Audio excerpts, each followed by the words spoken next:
I mean, yeah, you're good. No worries. I mean, it's me, so you're good. All of you.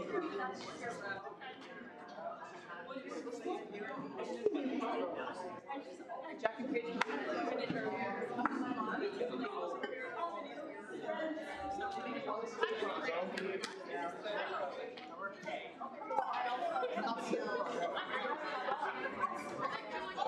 It's about information.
I now call this meeting of the Student Senate to order. Please rise for the Pledge of Allegiance.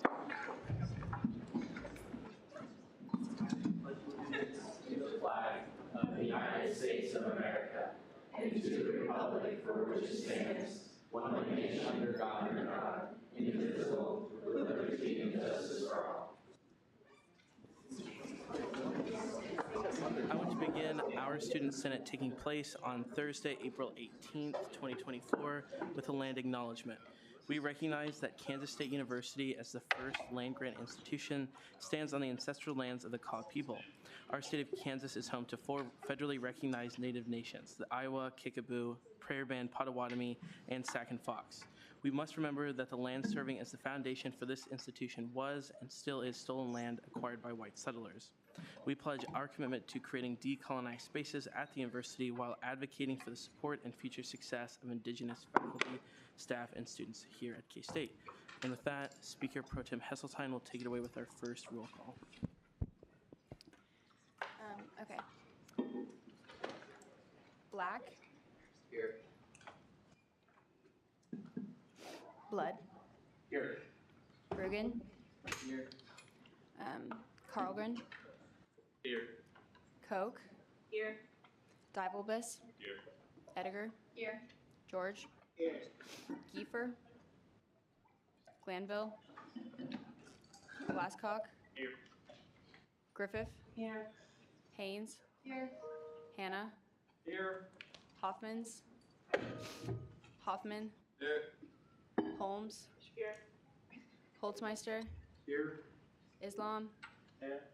Jacobson. Here. Jonak. Here. Carton. Here. Keene. Here. Kidd. Here. Kermer. Lee. Here. Lilly. Here. McCullough. Here. Moore. Otto. Here. Peterson. Polanco. Here. Prey. Robbie. Here. Okay. Rice. Richenberg. Here. Rizzo. Saya. Here. So sorry. Vajihe, are you here? Here. Okay. Shirky. Shirky. Here. Shrivastava. Here. Stewart. Here. Strunk. Here. Sushanik. Here. Talbert. Here. Oh, hold on. Vogel. Vogelmore. Wolf. Here. Zacko. Here. Okay, with that, we will go into first open period. Do we have any first open period speakers? Former Senator Saya.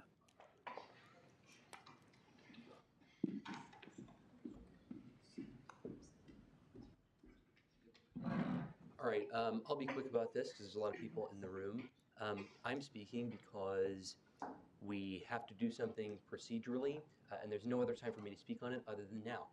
If you read one of the 10 copies of the agenda you were sent last night, you will see ratification of constitutional amendments on the agenda. That's a really unique process. When Student Senate passes a constitutional amendment, which requires 3/4 of all the senators we have, not just the people in the room, it gets sent out to college councils. Every college is supposed to have one, and they get to pass their judgment on these constitutional amendments before they go into effect. But tonight, we have reached the end stage of that process where enough time has passed and most of our college councils have not passed judgment on them. Either they chose to ignore them, or they missed them, or the college council doesn't exist, which is most of the cases. So they can't pass judgment. And when that happens, then it comes back to us, and each college caucus votes together as a representation of their college. Here's why that matters.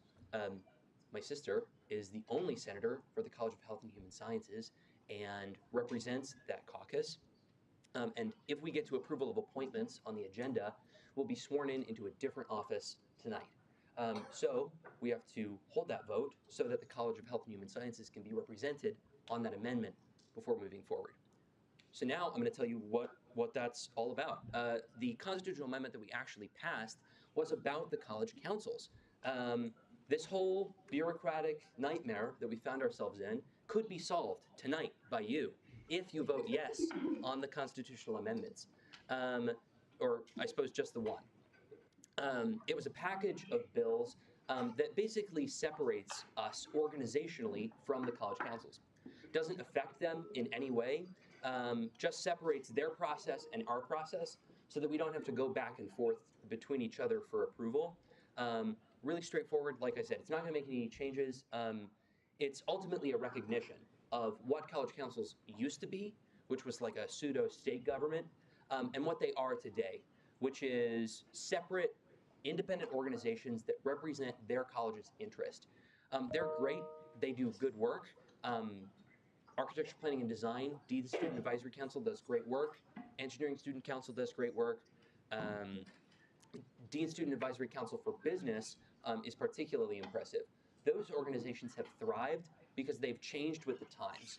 And my hope is that we can allow all college councils to go their own way. So I'm here to answer any questions you have about that legislation. When we considered it, it passed not technically unanimously, but everyone who was in the room voted for it. The only person who voted against it was someone's proxy who had specified they were going to vote against it. But other than that, pretty popular, so I hope you vote yes. Does anybody have any questions for the speaker? Senator Shrivastava. What councils have voted and how did they vote? Great question. So 3 councils have gotten back to us. Engineering Student Council, Dean Student Advisory Council Business, College of Arts and Sciences College Council. Engineering and Dean Student Advisory Council voted no. Arts and Sciences voted yes. Here's why that makes perfect sense. Because College of Engineering and College of Business have extremely well-formed college councils, and the whole context of the legislation is that college councils, for the most part, from our perspective, aren't active in our affairs, right? they procedurally aren't able to respond to us when we need them to respond. Those are the two exceptions to the rule, basically. So they operate really well. College of Arts and Sciences College Council is actually mostly run by people from this room. There's a lot of cross-membership, or at least a lot more cross-membership than exists in other settings. So they understand the greater context of the legislation, and maybe more importantly, they understand the debate we had in the room when we passed the constitutional amendments.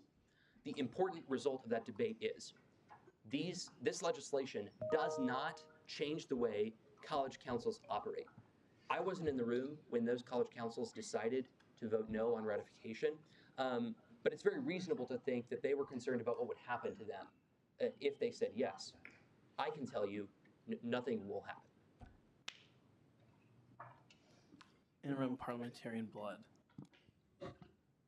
You were a senator for the College of Engineering for the past few years, and according to their college council's constitution, you were an ex officio member of it. Were you ever invited to a meeting of the Engineering Student Council while you were a student senator for the College of Engineering? Not in my capacity as senator. I can't say that I didn't get a general email from the council as a student in the College of Engineering, but no. Interim Parliamentarian Blood. If we don't pass this constitutional amendment tonight, are college councils allowed to amend their own constitutions without the explicit approval of Student Senate? Great question, Brian. No. So that's the original motivation for this, is that in order for college councils to modify at all and adapt to the times, they have to come for our say-so, right? And it's just not reasonable, right? We've already shown that the most successful councils are the ones who can adapt to changing circumstances, and I'd rather they had more power to do that. Is there any further questions for the speaker? Okay, seeing none, thank you. Thanks. Are there any further first open period speakers?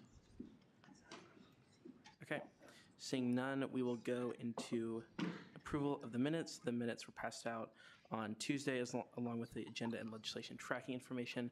Is there a motion to approve the minutes? Senator Otto. I move to approve the minutes.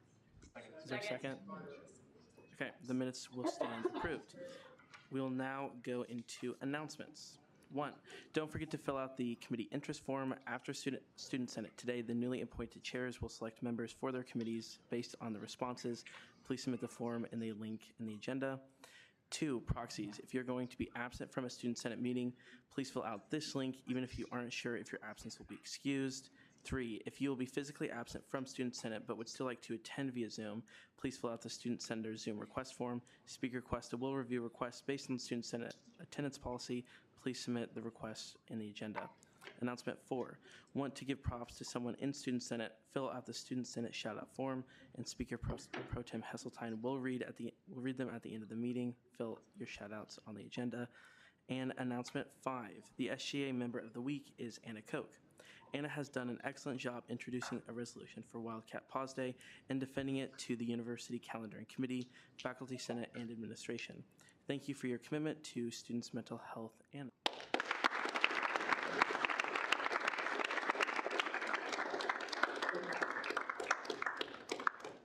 6 is the upcoming events calendar, and the quote of the week is "Be sincere, be brief, and be seated" by Franklin Delano Roosevelt. With that, we will go into commendations. Is there a motion to consider? Senator Strunk. I move to consider Resolution 8. Second. Okay, if the author will please come forward.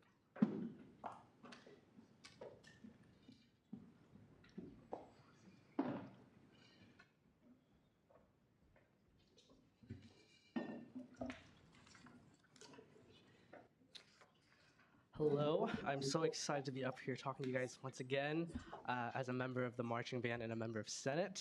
Resolution 242508, commendation to the Classy Cats, authors Andrew Lee, sponsors Brandon Kermer, and Sophia Glanville. Whereas the Kansas State University Student Governing Association, KSUSGA, strives to recognize and commend the exemplary work of fellow university students. Whereas the Classy Cats are the Kansas State University's collegiate dance team. Whereas the Classy Cats practice for 4 days a week, 3 hours a day at the Chester E. Peters Recreational Complex. Whereas the Classy Cats travel to Orlando, Florida to compete in the College Classic 2024 National Championship. Whereas the Classy Cats competed against spirit and dance teams representing every NCAA collegiate classification in several categories. Whereas the Classy Cats won the D1A Palm National Championship on April 13th, 2024. Whereas the Classy Cats have won for 3 years consecutively, and whereas KSU-SGA should acknowledge and celebrate the Classy Cats' grit and dedication to collegiate dance, along with representing Kansas State universities at the national level. So be it resolved that Section 1, the Kansas State University Student Governing Association, KSU-SGA commends the Classy Cats for their exceptional performance in national title win. Section 2, Andrew Navarro, Carson Cuesta, Alexa Hesseltine, Jack O'Malley, and Paige Volgamore must perform their favorite dance move for 5 seconds in front of Student Senate. In Section 3, upon passage by the Student Senate, a signature of the student body president, a copy of this resolution shall be sent to Classy Cat team captain Jenna Gillespie, Classy Cat coach Sarah Heptig, director of bands Dr. Frank Trace, associate director of bands Dr. Alex Wimmer, assistant director of bands Dr. Zach Deiniger, vice president for Student Life Dr. Thomas Lane, athletic director Gene Taylor, and Kansas State University president Dr. Richard H. Linton. Are there any questions for the author? Senator Koch. Yeah, for section 2, why is it only 5 seconds? Why not more? I think 5 seconds is a reasonable compromise here. So yeah. Senator Griffith. In the previous term, you brought a similar piece of legislation with the same thing. How do you feel about the previous set of officers refusing to do the dance they promised? I was sick that day, unfortunately, so I wasn't there for that. I would have loved to dance, but fortunate enough that I didn't have to dance. So. Caucus Leader Kidd. Yeah, so can we update Dr. Lane's title to the appropriate title? Yeah. Thank you. Vice President of Academic Success and Student Affairs and Dean of Students. Yes. Sorry, I copied and pasted this from last year, so it's the same thing. It was the same thing. But I also do want to mention that the Classy Cats are in the room joining us today. They could just please stand over there.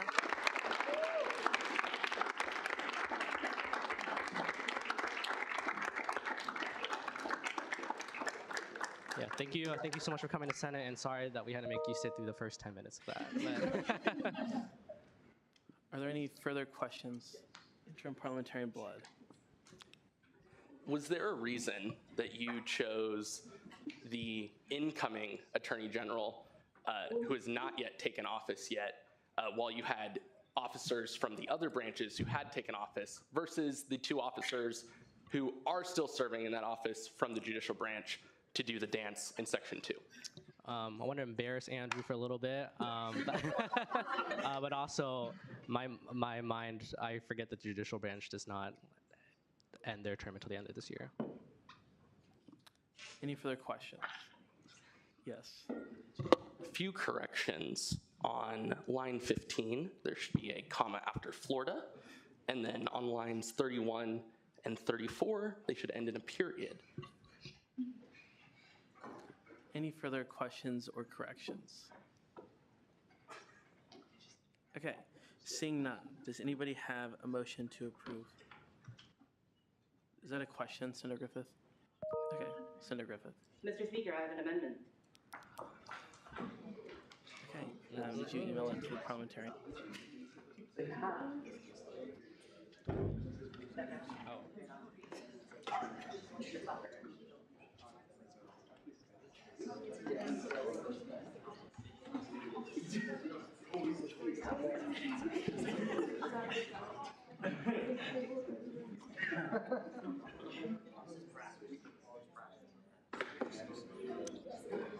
amendments changes Section 2 to read, Section 2, Andrew Navarro, Carson Cuesta, Alexa Hesseltine, Jack O'Malley, Brady Kappelman, Brian Blood, Paige Volgamore, Andrew Lee, Brandon Kermer, and Sophia Glanville shall perform their favorite dance move for 5 seconds in front of Student Senate.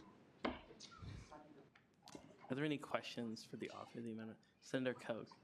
How do you expect Brandon to dance if he's currently asleep in Italy? We can wait for him to return next year. Any further questions?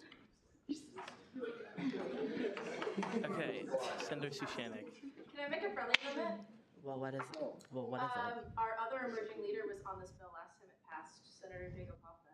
He's not in a position anymore, so I took the personal decision to spare him from having to do this. You got lucky. Any further questions? Okay, does anybody second the motion? Senator Daivelbus, is that a second? Okay, great. Does anybody have any further thoughts on the amendment? Does anybody want to speak for or against the amendment? I have first rights to do. Senator Griffith.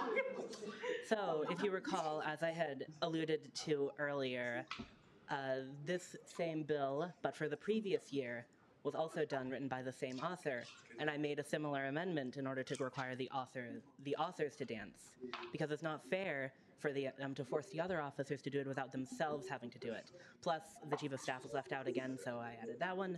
So please, vote in favor of this, because we actually have a group of officers who are going to dance. So, vote in favor. You wouldn't want to disappoint the Classy Cats now, would you?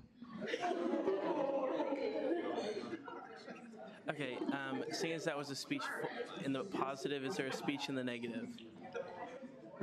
And is there any further speeches at all? Okay, great. With that, we'll take a hand vote to adopt the amendment. With that, if you would like to adopt the amendment and add it to the bill, please raise your placard now and proxies raised too.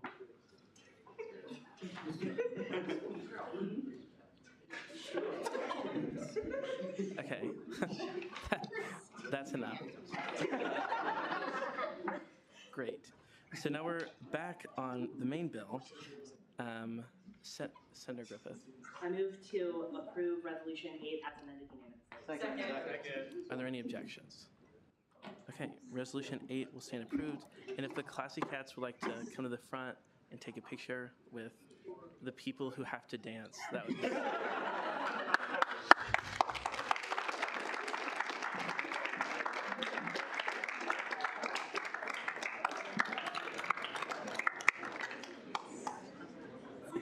You gotta add all that.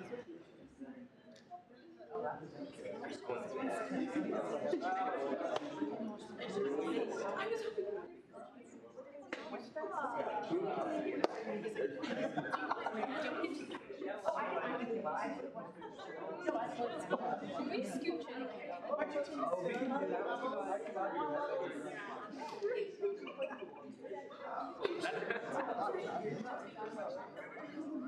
We're the ones required to dance.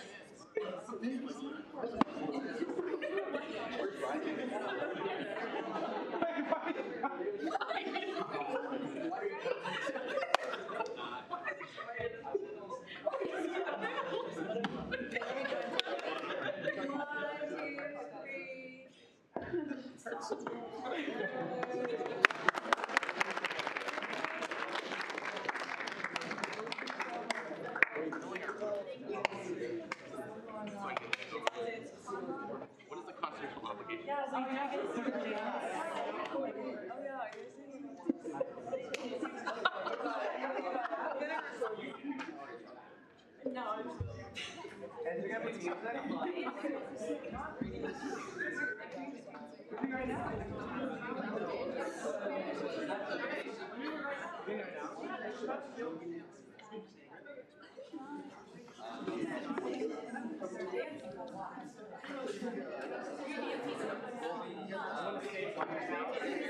They want to watch this thing story.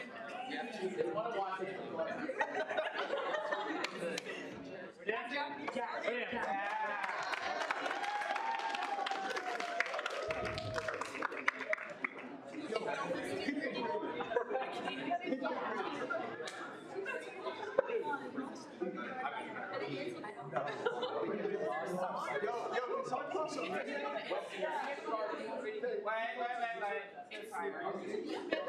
What music? We're gonna get copyright.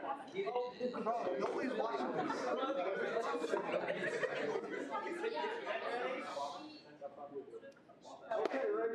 Start the clock.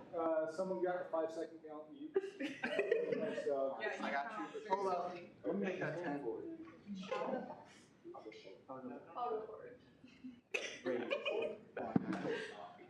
All right.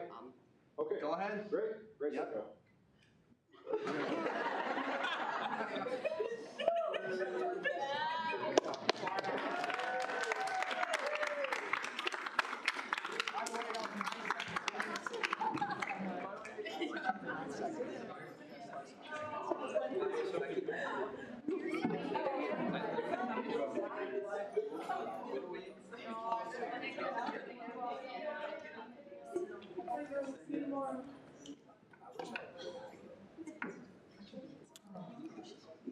Okay, seeing as that is the end of commendations, we will now go into approval of appointments. Senator Sushanik.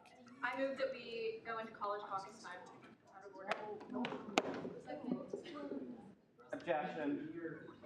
Can you explain? Because of the Health and Human Sciences Senator, we will not be able to select a new caucus leader if we leave that caucus vacant by moving into. Right? Yeah. Correct. Senator Talbert. Couldn't we still approve the president's cabinet and then you guys do that afterwards? And they wouldn't mess with it, right? Yes, correct. Senator Griffith. I move to suspend the rules. Hold on. We still have a motion on the table. Do you rescind your motion? Yes. Okay, Senator Griffith. I move to suspend the rules and consider Resolution 6 out of order. Second. Is there an objection? Okay. If the author of the resolution will please come forward.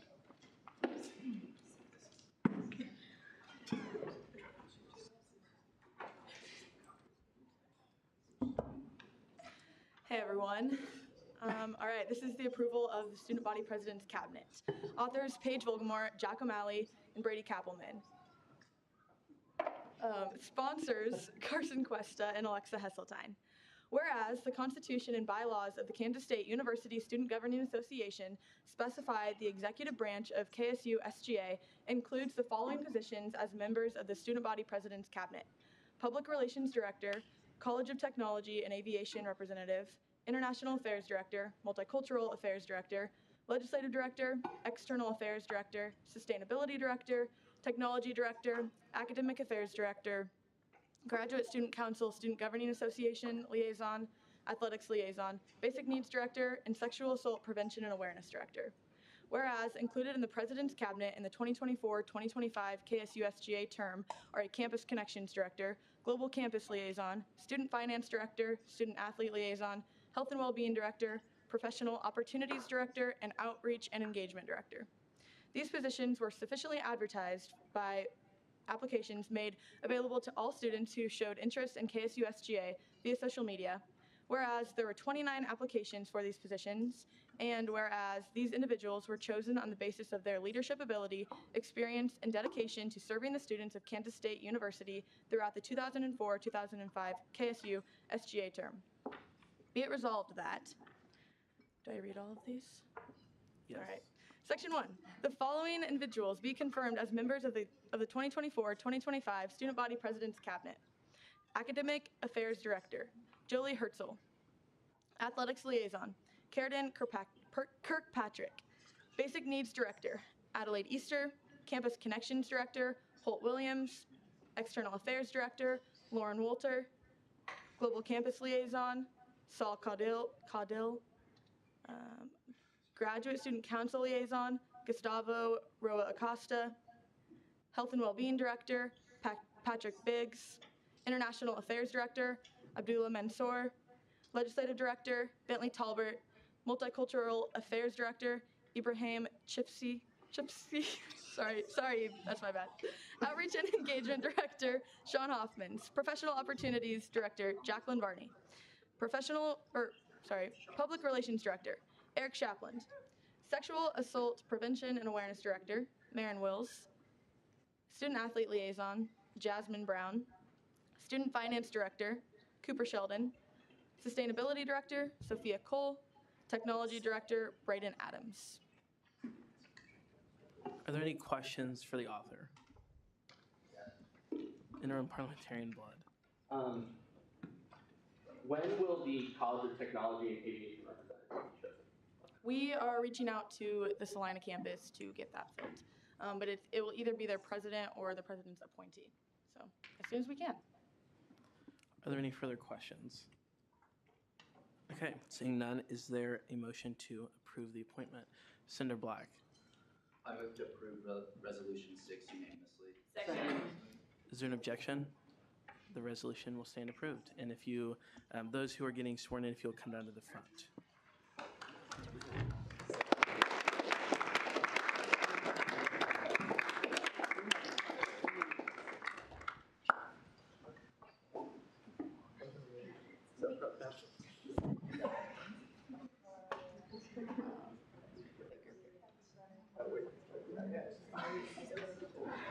Oh, come on.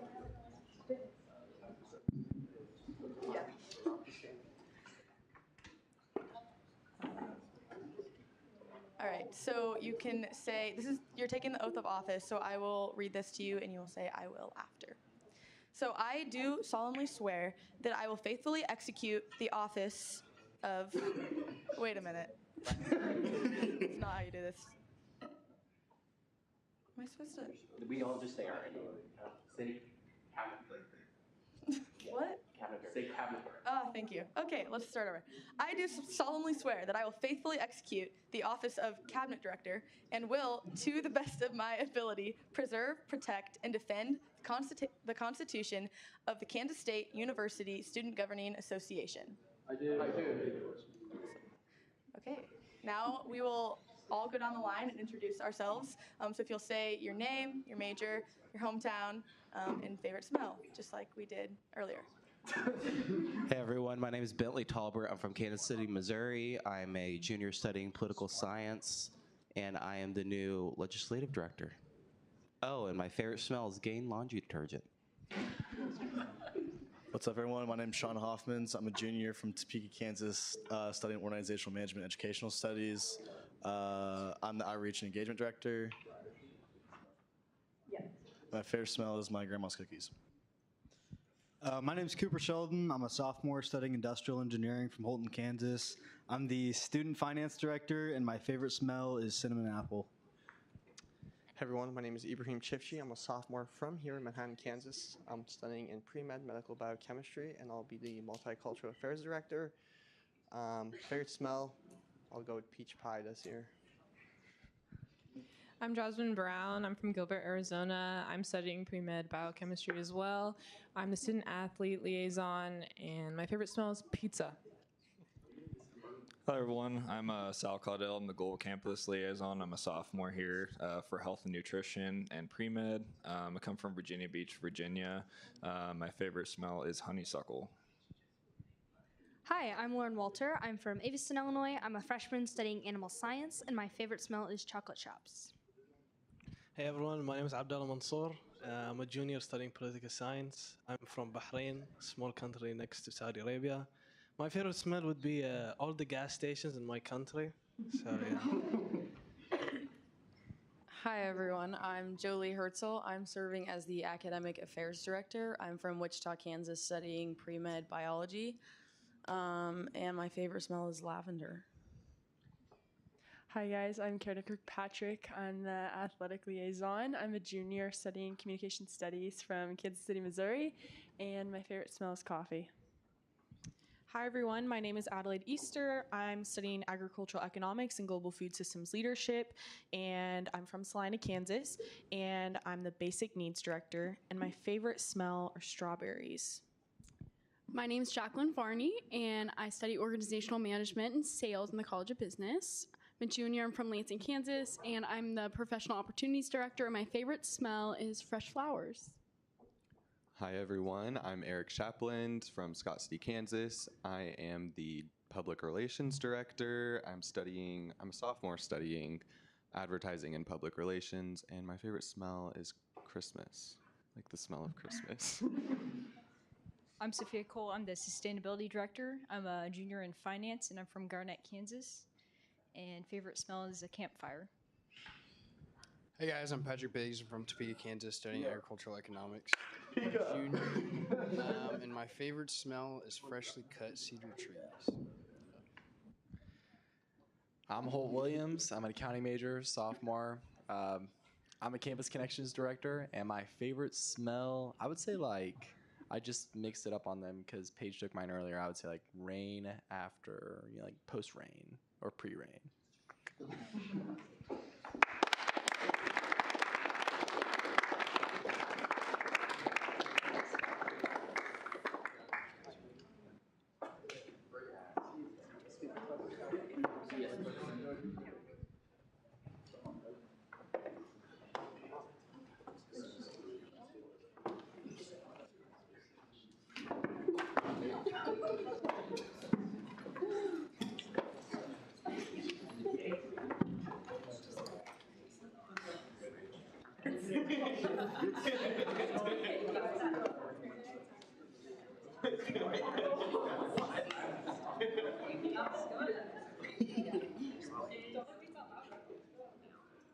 Senator Griffith.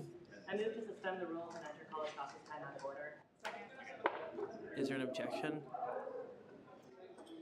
Okay, we will enter college caucus time, and before we do that though, our wonderful interim parliamentarian, who should have sent you the constitutional amendments via email, will now explain the process of what is about to happen.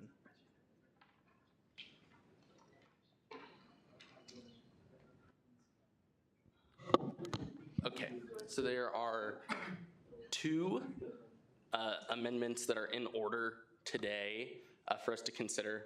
As previously mentioned, those senators who are members of the Arts and Sciences, the Engineering, and the College of Business Administration college caucuses will not need to meet and vote on this, as their college councils already have.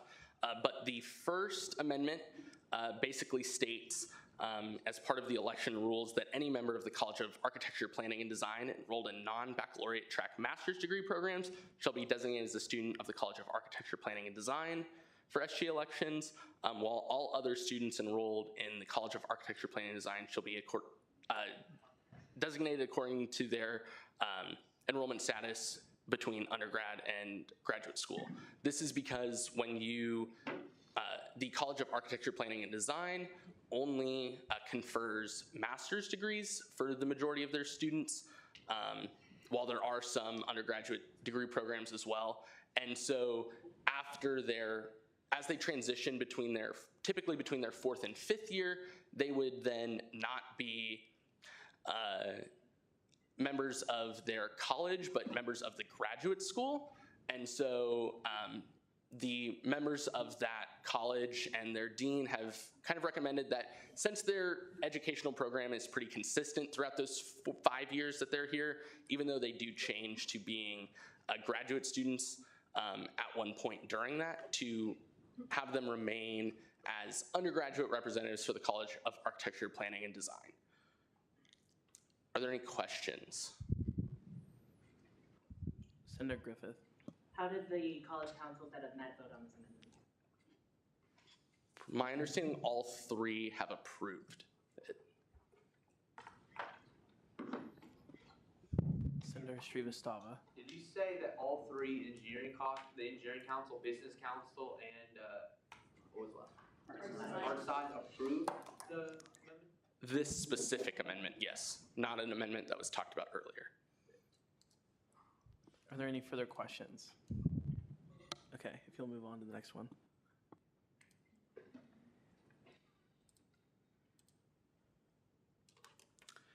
So the second amendment is a bit more involved, but basically changes, the majority of the change is that it changes the threshold for constitutional amendments to not only, to just be 3/4 of student senators selected and qualified, and removes the requirement that college councils and thereby their caucuses ratify it.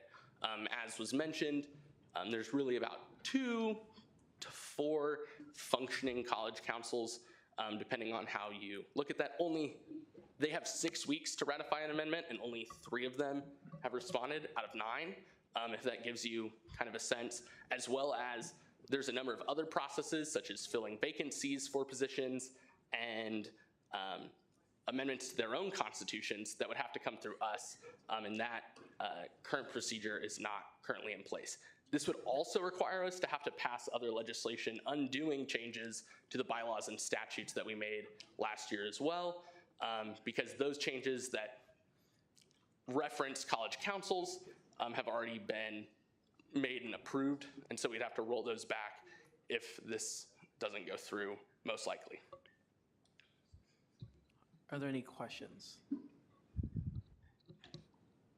Okay. Do you have anything else to add? No. Okay.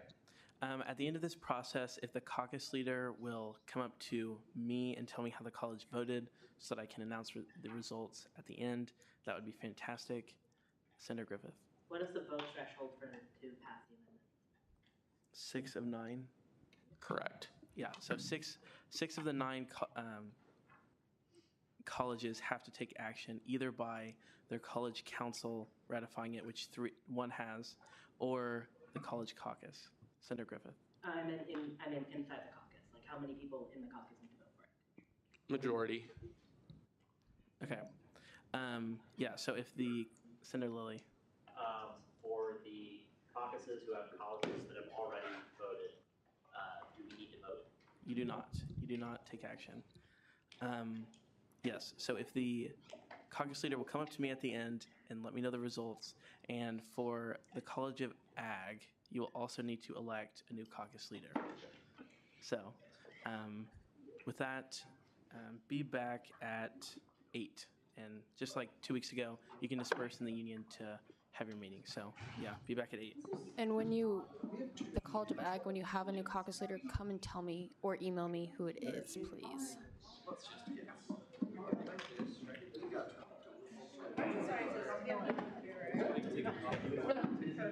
Carson, did you say 8? Engineering. I'm going to continue our whole discussion where we were.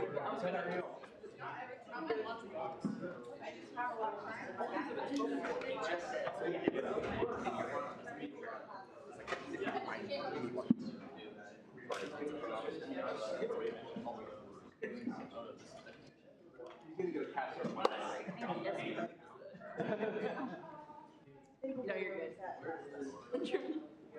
Interim caucus leader.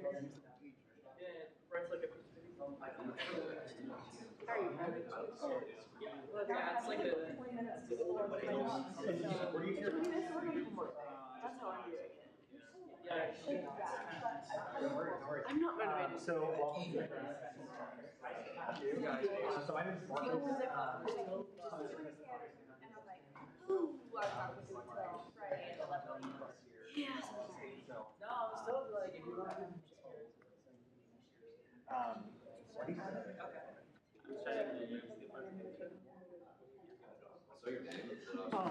okay, so we, I mean, does everyone understand the night session? That's not to say.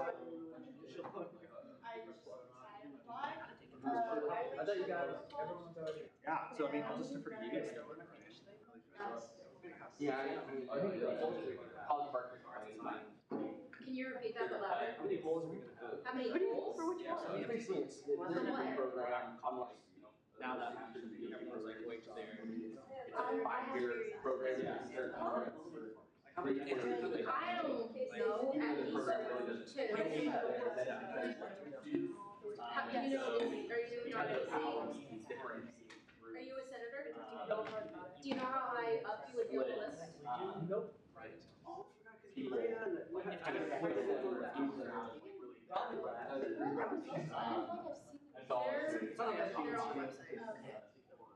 go into still going tuition paying. Graduate school is still paying fees that are essentially the other. The other one. We passed this body, it doesn't have to send to ESP. About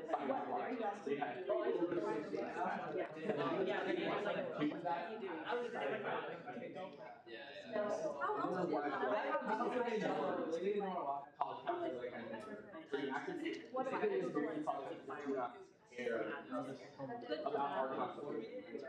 We're a separate school because they like to come to us for funding. They have a big issue that they're facing. They want us to represent them. We're all here, but it's not mundane changes in the constitution. There's actually 4 to 5 other constitutional amendments still in the pipeline from last year that they have to approve. They don't have that problem anymore. So by approving that amendment, it's basically allowing us to run our organization. Do allows them change their constitution and their organization operates exactly like they're doing now. I think I don't know the PNC constitution probably will do, but I think we're all at least probably ex officio members on that group. We're gonna write that down. And so it's still Yeah, so as it currently exists,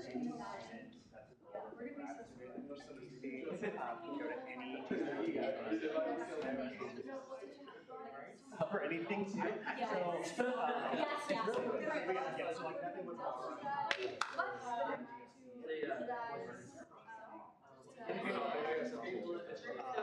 okay, thank you for going more depth with that. We have to make sure that it's like. No, I get it. Can we?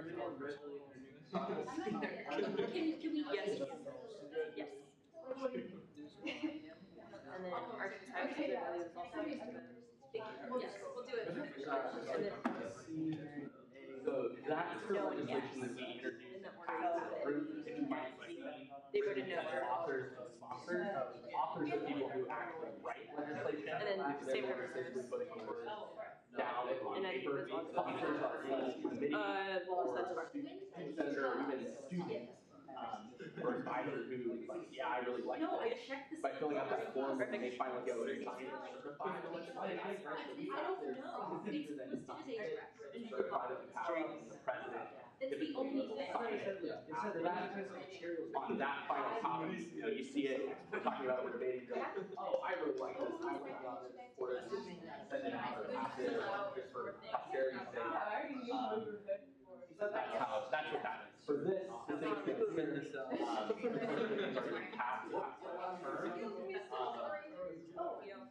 and so we're. What's funny is that he sends out email every week.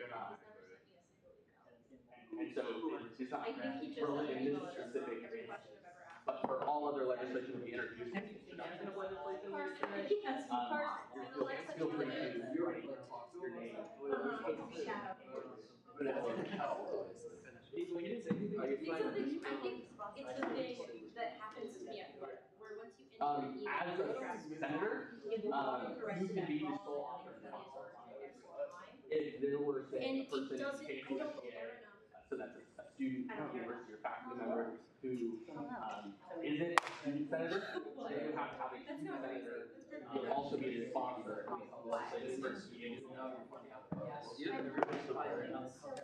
I survive? Any other questions? They're flying. So let's do the.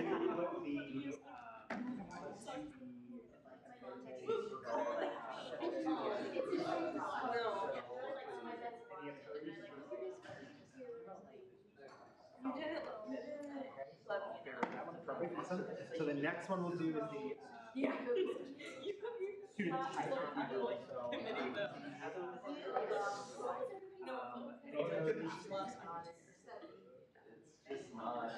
We're unanimous on both fronts.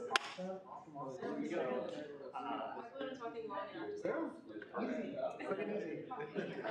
plan on talking long enough to be like that, girl. Oh, great. So then,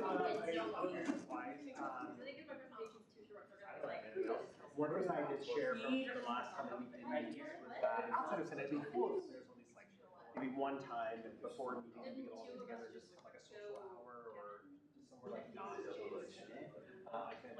good way to spend that. Hang out without the pressure of like it's business being like so I'll be looking forward to that sometime in the fall. You're dropping out and you're busy, you can't really do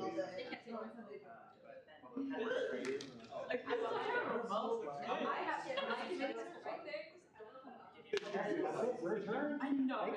I need to and it's not.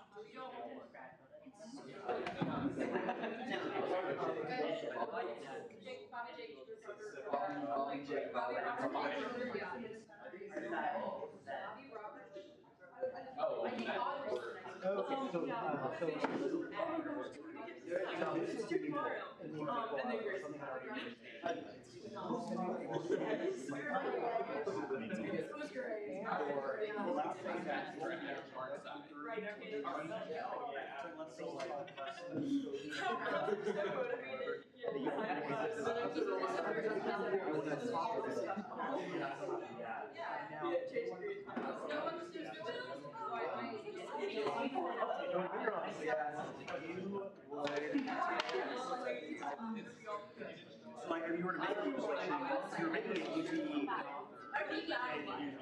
like me as a sponsor. Like you got my name for that sponsorship, right? Or likewise, let's say that. I'm just saying you should be excited.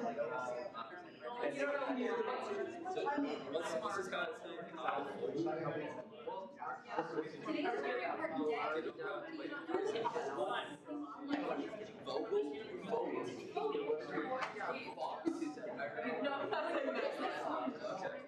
Okay, so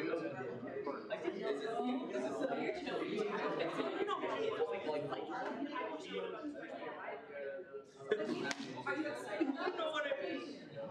Tonight at 11 p.m. what's happening? I know it's quite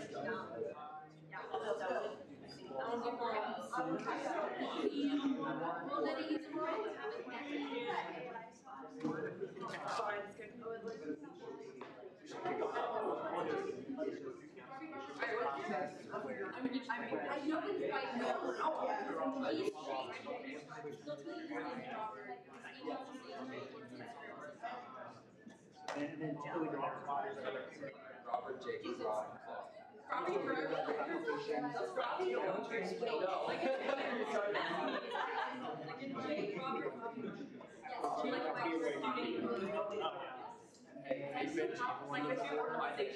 It's so weird.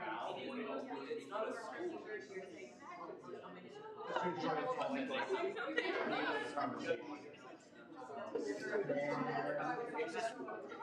school.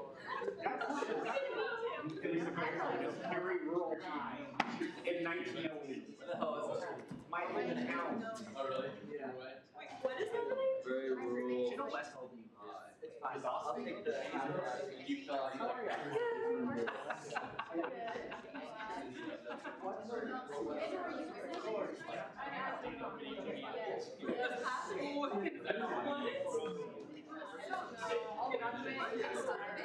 That wasn't scary at all.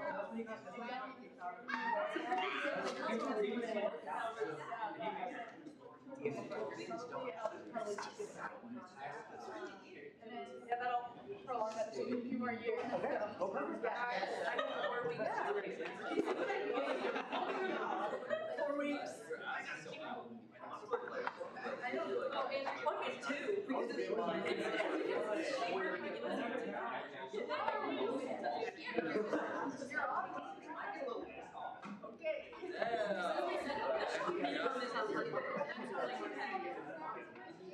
No. I'm just like this little tiny thing. I don't like sparkles. I'm gonna get sparkles. You are talking about it.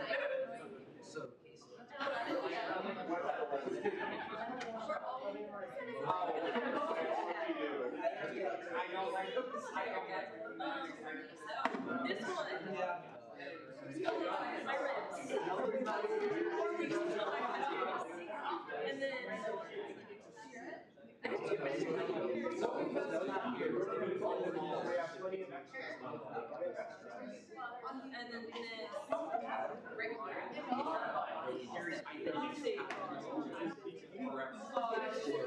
That's good here. Oh, that'd be so cool. That's gonna be good. That's going right.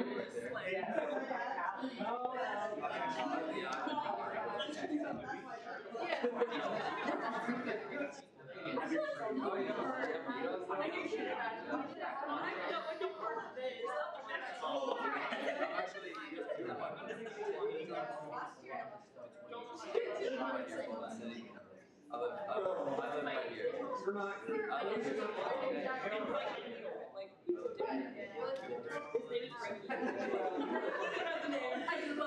Yeah, it's a joke. No, I think it's hilarious.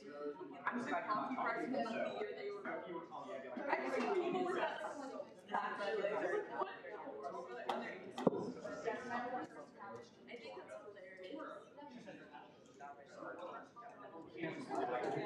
Guys, I'm the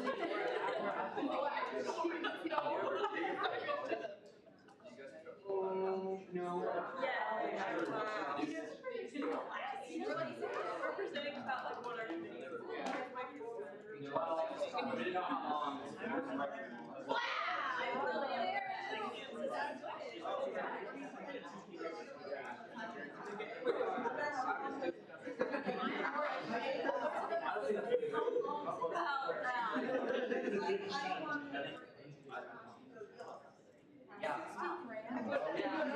Working on presentation.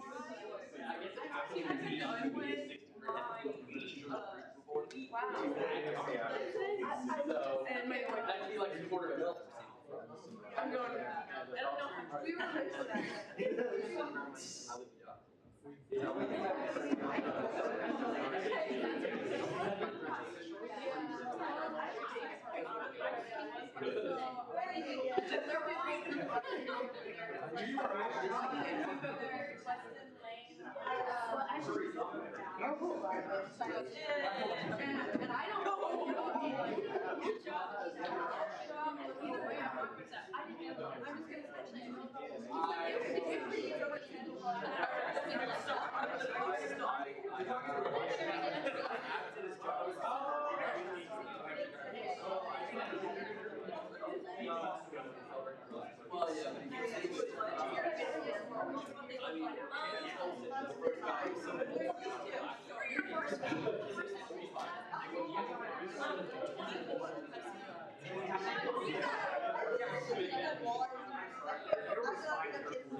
There you go.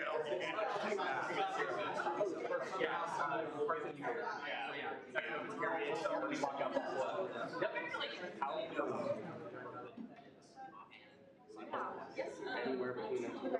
Usually about an hour back. Sometimes, and I'm sorry. Joking out because there was so much miscommunication. I was starting to the time was 5 or 6. Isaac never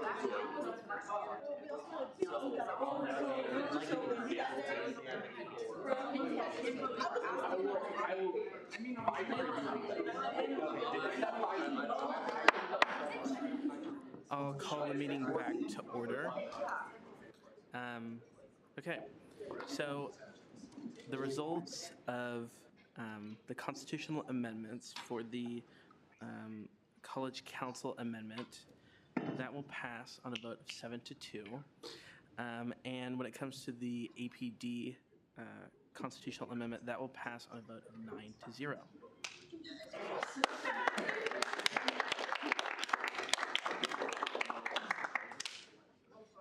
Okay, and the new caucus leader for the College of Agriculture is Kelvin Peterson. So another round of applause.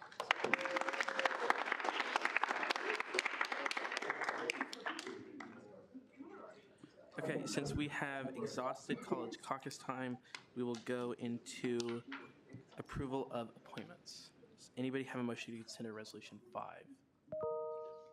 Senator Glasscock. I move to consider Resolution 5.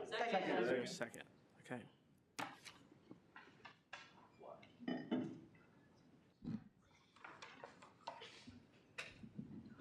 Resolution 242505, approval of the standing committee chairs and parliamentarian. Author Carson Cuesta, sponsors Alexa Hesseltine and Sarah Hyman. Whereas these positions were sufficiently advertised via an application made available to all students who showed interest in the Kansas State University Student Governing Association, whereas there were 16 applicants for these positions, and whereas these individuals were chosen on the basis of their leadership ability, experience, and dedication to serving the students of Kansas State University throughout the term, be it resolved that Section 1, the following individuals be approved for the respective offices for the 2024-2025 Kansas State University Student Governing Association term. Brian Blood as parliamentarian, Joseph Lilly as Senate Operations Committee Chair, Samantha Sushanik as Student Services Fee Committee Chair, Gavin Strunk as Student Allocations Committee Chair, Andrew Lee as the Diversity, Equity, Inclusion, and Belonging Committee Chair, Evelyn Ediger as the Tuition Enhancements Committee Chair, and Anna Koch as the Strategic Oversight Committee Chair. Are there any questions or corrections? Okay. I do have a correction. On line 12, 16 should be spelled numerically to align with our current practices. Okay. Are there any further questions or corrections? Seeing none, does somebody have a motion to approve the resolution? Senator Divalbus. I move to approve Resolution 242505. Second. Is that unanimously? Unanimously. Okay. Is there an objection? Okay, if the people in the resolution will come forward and get sworn in.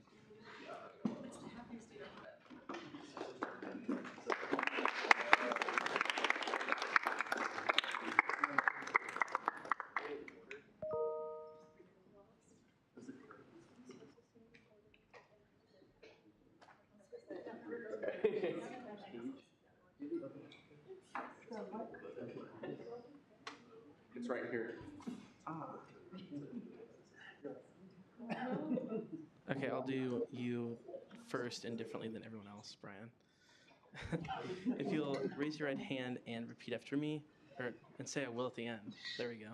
I do solemnly swear that I will faithfully execute the office of Parliamentarian of the Student Senate and will, to the best of my ability, preserve, protect, and defend the Constitution of the Kansas State University Student Governing Association. I will. Okay.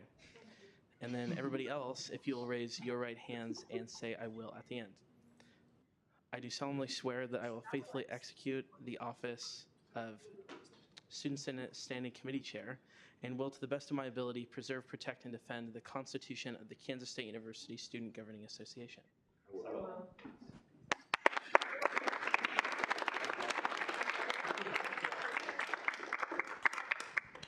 Okay, if you will say your name, hometown, favorite smell, pronouns, and I think that's everything. And major. And major. My name is Brian Blood, he, him. I'm from Roland Park, Kansas.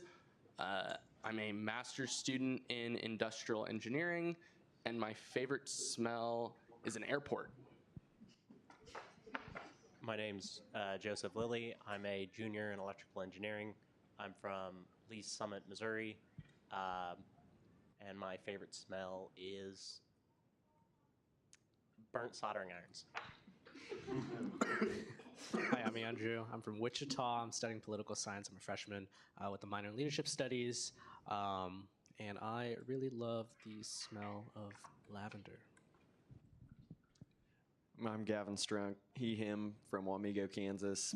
I'm a sophomore in finance, and my favorite smell would be a storm coming in. Hello, my name is Samantha Sue Shanik. I am a junior in political science. I am from O'Fallon, Illinois, and my favorite smell is blueberry muffins. My name is Evelyn Ediger. I'm a freshman studying political science and global food systems leadership. And what else? Oh, my favorite smell is s'mores today. My name is Anna Koch. I am a sophomore studying regional community planning with minors in leadership and business. I am from Lee's Summit, Missouri as well, and my favorite smell today is going to be fresh cinnamon rolls.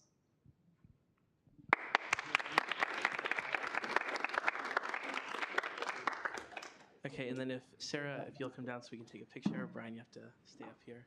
And then if somebody can take a picture, yes.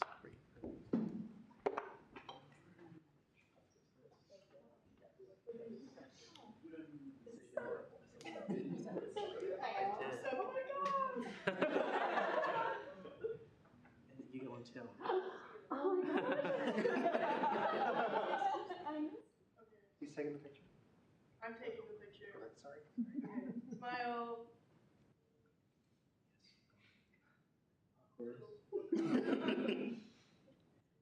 Perfect. Good job, everyone.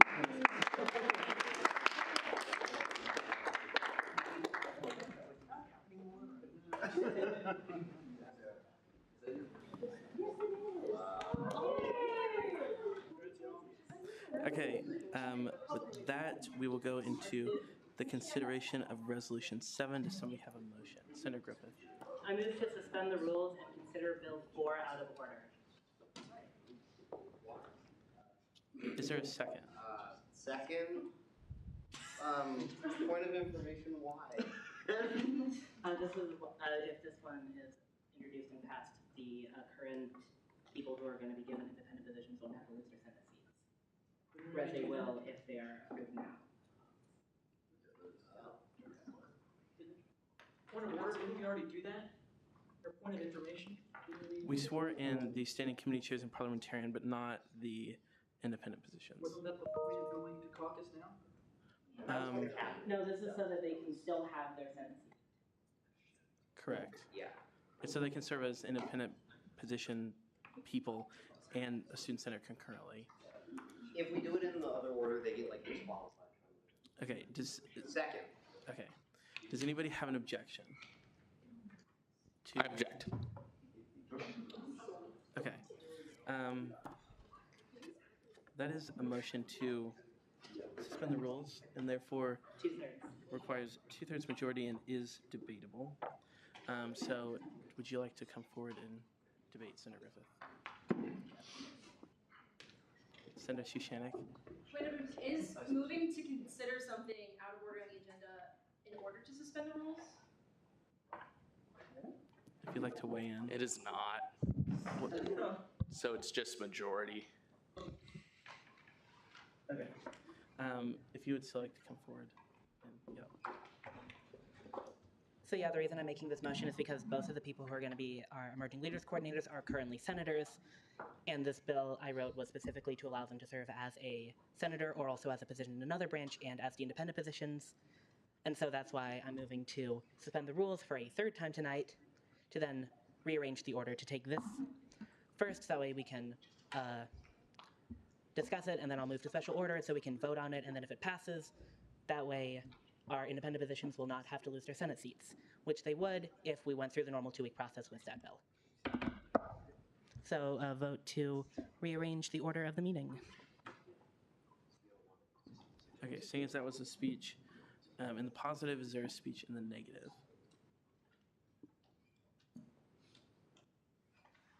Okay, and is there a speech in the positive? Are there any further speeches at all?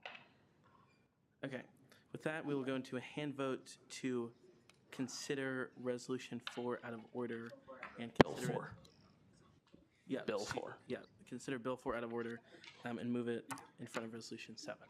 So if you are in favor of doing that, please raise your placards now. Proxies raised too.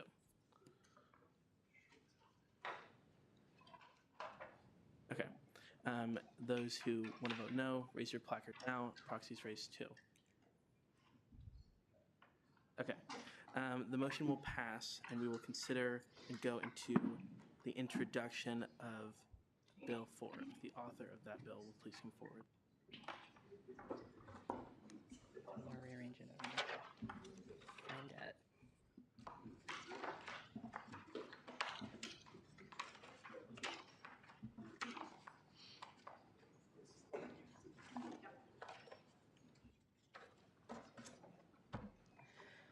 Bill 242504, Amendments to the KSUSDA bylaws regarding the independent positions. Authors Vivian Griffith, sponsors Andrew Lee, Nick Saya, Katie Zacco. Whereas the Kansas State University Student Governing Association, KSUSDA, should continue to review its governing documents. Whereas independent positions approved by Student Senate cannot serve as student senators or hold a position in any branch. Whereas the Communications Director and Elections Commissioner are independent positions. Whereas the Emerging Leaders Coordinators are often considered independent positions. Whereas the Elections Commissioner can hold a position in any branch. Whereas this was done so that individuals who want to serve as the Elections Commissioner can keep their prior positions. Whereas the independent positions have been historically difficult to fill, and whereas by allowing them to serve in the 3 branches, the independent positions will be more enticing of a role for people to fill. Be it enacted that Section 1, Article 7 of the KSUSDA bylaws will be ended to read as follows. Article 7, Other Positions. Section 1, Other Positions. A, all other positions shall be considered officers independent of the 3 branches. B, these positions shall be selected through a university-wide application and selection process conducted by the student body president, speaker of the student senate, and attorney general. This process shall be completed by the final meeting of the spring semester and be approved by the student senate. C, these positions are subject to review by the student body president, speaker of the student senate, and attorney general if they are in unanimous agreement that such action be taken. D, student senate, by resolution adopted by 2/3 majority vote of the total membership of student senate selected and qualified, may remove an independent officer for misfeasance, malfeasance, or nonfeasance, as specified in Article 13 of the Constitution or violations of the Constitution, bylaws, statutes, or student senate rules. In the event of the resignation, removal of office, or permanent inability of the officer to discharge their duties, the Speaker of the Student Senate, Student Body President, and Attorney General shall appoint a new officer within 2 weeks of notice, with approval of the Student Senate. F, in the event that a vacancy cannot be filled, then the Student Senate may approve a resolution to forego the appointment for the remainder of the term. This resolution must have the support of a 2/3 majority of the Student Senate selected and qualified. G, all SGA positions named in this article are subject to the positions set forth in this article. Section 2 is unchanged. Section 3, Emerging Leaders Coordinators. The duties of the Emerging Leaders Coordinator shall be those laid out in Article 6 of Action 2 of the KCSJ bylaws. B, there shall always be 2 Emerging Leaders Coordinators if one of the position is made vacant, and the vacancy must be filled within a 2-week time frame. 4, Elections Commissioner. The duties of the Elections Commissioner shall be those laid out in Article 1 of the KSUSJ bylaws. Section 5, Addition of Officers. The Student Senate may add or remove offices within this section as it sees fit. Section 2, this legislation shall take effect upon passage by the Student Senate and signature of the Student Body President. Does anybody have any questions or corrections for the author? Senator Glasscock. On line 23, changing the A in being to E, and then on line 25, putting a comma after branches. Are there any further questions or corrections? I Senator Black. noticed, I have two. One, in the title, there is a space missing between SGA and bylaws. And then on line, where is it? On line 53, the article number needs to be updated now that the Constitution has been changed. Senator Black. Yeah, so is this just giving, I was zoning out, but is this just giving some of these positions voting rights, or is it allowing them to hold two offices? Okay, I'll go through the full explanation. At the moment, the standing committee chairs can be a senator and the standing committee chair.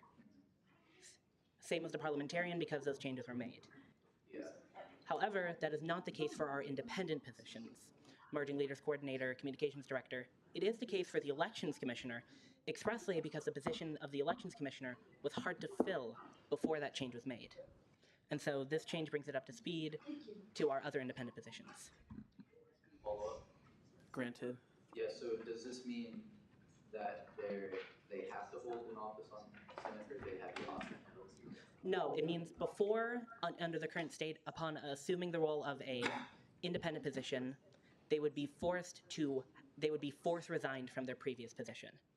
However, this allows them to serve as a senator at the same time, and that would give them voting rights and have them serve on a committee. However, it also allows them to be a member of a judicial board or a member of the Student Body President's cabinet. Senator Shirkey. I have a correction, unless maybe one of the earlier ones got it. Line 99, that should, I think there should be two sentences there. So after coordinators, period, and then instead of a comma, and then capitalize if. What was the correction on line 53? Oh, it says currently Article 13, but one of the articles in the Constitutional Amendment we just approved for the removing the college caucuses was removed, so that it needs to be renumerated. I think it's now the new Article 12 at the moment, but I might be wrong. Senator Shirkey. I made an error in my correction, so I need to correct the correction. So line 99 actually needs to be, the comma after coordinators needs to be a semicolon. And then after the word vacant, you need a comma. On line 100. Yeah, on line 100. Are there any further questions or corrections for the author? Parliamentarian blood. Why did you choose to enumerate the Emerging Leaders Coordinator and Elections Commissioner in the section instead of replacing the parts that they can't serve in only one position in the areas where they're enumerated? I'm sorry, could you repeat that? Like, you say that they're defined in this specific section. Why not just change this clause and add them in the specific sections within the bylaws that they're enumerated instead of referencing something that then could be changed and we have to change the numbering again? Well, one, if it was changed and the enumerating was changed, then this could very easily be changed in that same bill. But two, the reason is because it specifies earlier that it specifies that all positions named in the article are subject to the policies in this article. So that means additional policies can be placed to these positions in this article specifically, like namely the one where there are always two Emerging Leaders Coordinators. That's not in their duties as set out in the enumerated section. But it's still something that they'd be subject to by the wording of this. As well as being subject to all of the, as well as being named in the position for any change that happens to Section 1. Are there any further questions? Interim parliamentarian blood. Why did you decide to rename them other positions instead of independent positions? Mainly because I understood the argument of if they're called independent positions, why they shouldn't be able to serve in the branches because they're independent, so I just renamed it other because it sounded better. I mean, that was the whole reason, I just liked it better. Senator Glasscock. In section 1B, he's crossing out Student Body Vice President Pro Tem and Attorney General, or Deputy Attorney General, is that just like being in line with what we do? Crescent, if you want to answer that. Can you repeat the question? In choosing the independent positions, is that only the Student Body President, the Speaker of the Student Senate, and the Attorney General? Is there anyone else who decides on that? Or? Correct. Those are the three people who have to come to a unanimous decision. When appointing those people. Any further questions or corrections? Okay, seeing none. Senator Griffith. I move to special order Bill 4 into final action. Second. Okay, it has been moved, seconded. Are there any objections? Object. Okay. Give me 1 second. That is a debatable motion, so if the maker of the motion would like to come forward. Okay, so if we have just considered it and then it goes into the normal 2-week process, as mentioned previously, the independent positions would be automatically removed, would be automatically resigned from their positions. And so then it would need to go through a lengthy process before they could get back into it. That's not exactly a problem for the one in Health and Human Sciences, but for the one in Arts and Sciences, there are many other people that would fill that position, and then many other write-in positions before then they could continue to serve in that position, before it would ever get back to them. So vote yes to special order it, and then vote yes to approve the bill, and then we will avoid that situation entirely. Seeing as that was debate in the positive, is there debate in the negative? Parliamentarian blood.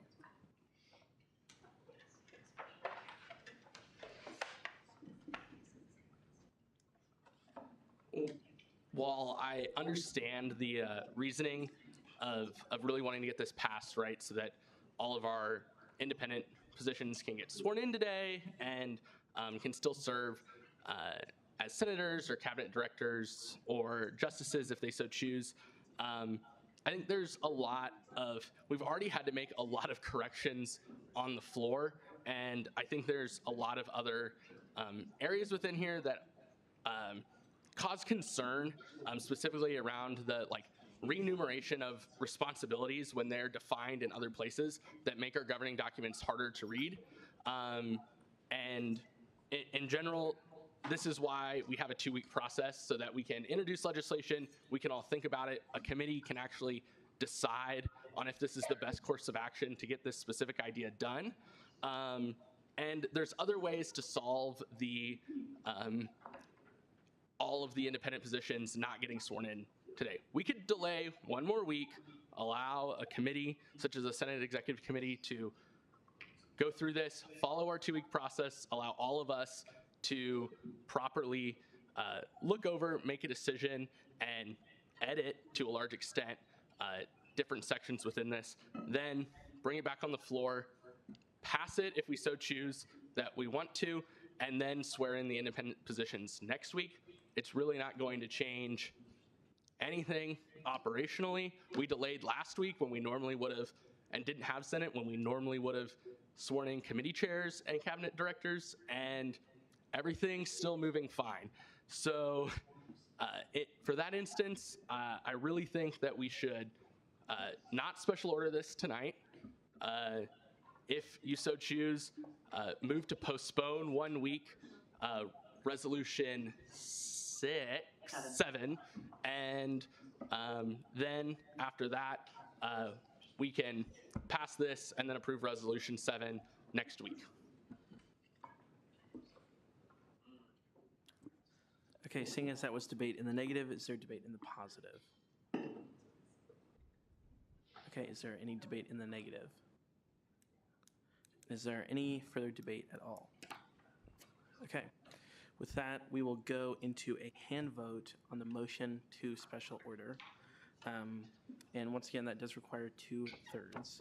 So all of those in favor of the motion to special order, if you will raise your placards now, proxies raised too.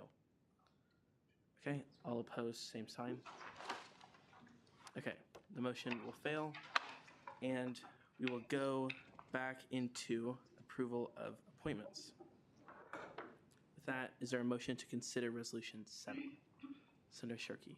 I move to postpone Resolution 7 by 1 week. Second. Is there an objection? I object. Okay. Brian, is that motion debatable? Postpone definitely is. Great question. Postpone indefinitely it is, so I would assume to postpone Yes, indefinitely. it is. Okay. Since that's a debatable motion, would the maker of the motion like to come up and explain? Senator Shirky.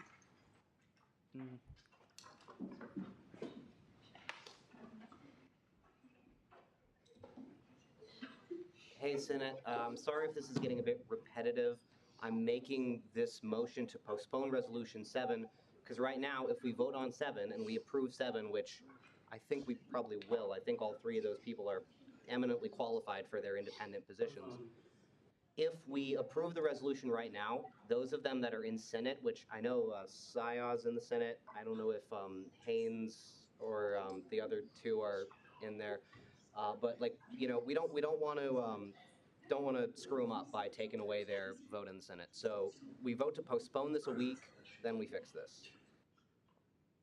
There's no questions during debate. Do you have a Senator Sayah? Can I ask a question? It's not really a question, it's a point of information. Emily and I have talked about it. We are going to resign no matter what, so it doesn't need to be special order. Like, we're good with the waiting. Okay. Do we know is the 3rd person in concurrence with those 2? Not in a Senate seat right now. Yeah. So you guys are fine with losing your positions? Yes. I withdraw my motion to postpone Resolution 7 by a week. I withdraw my second.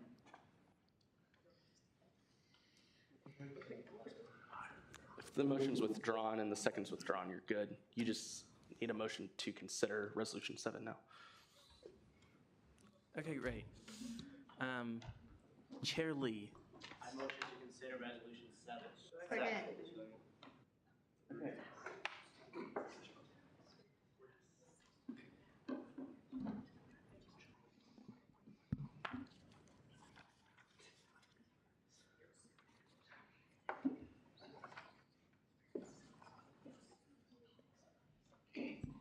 Okay. Resolution 24-2507, approval of the independent positions. Authors Carson Cuesta, Paige Vogelmore, and Andrew Navarro. Sponsors Alexa Hesseltine, Jack O'Malley, and Sarah Hyman. Whereas these positions were sufficiently advertised via application made available to all students who showed interest in the Kansas State University Student Governing Association, whereas there were 4 applicants for these positions, and whereas these individuals were chosen on the basis of their leadership ability, experience, and dedication to serving the students of Kansas State University throughout the term, be it resolved that in Section 1, the following individuals be approved for their respective offices for the 2024-2025 Kansas State University Student Governing Association term. Bree Ledbetter as Communications Director, Carly Sayah as Emerging Leaders Coordinator, and Emily Haynes as the second Emerging Leaders Coordinator. Are there any questions or corrections? Okay.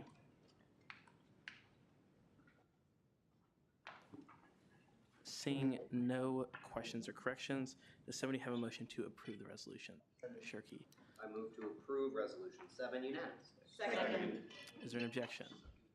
Okay, the resolution will stand approved, and if the 3 of you will come down to get sworn in.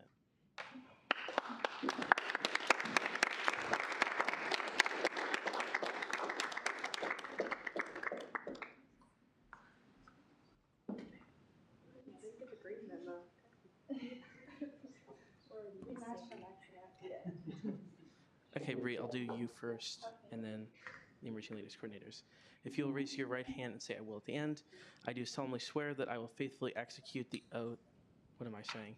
I do solemnly swear that I will faithfully execute the office of Communications Director and will, to the best of my ability, preserve, protect, and defend the Constitution of the Kansas State University Student Governing Association. I will. Okay, and then if the 2 of you will raise your right hands and say, I will at the end.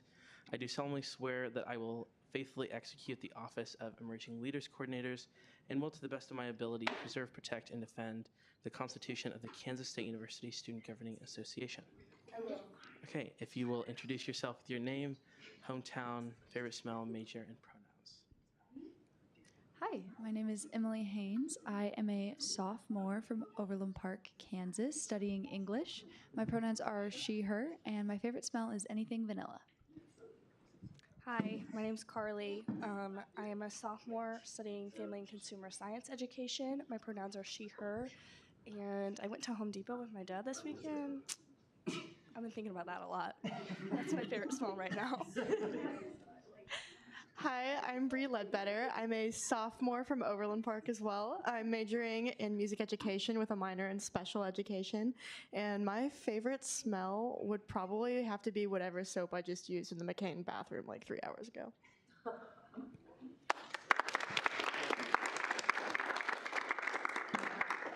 And then if somebody will take a picture again, do it. Sarah? Yes, perfect. And if you want to come up here, please.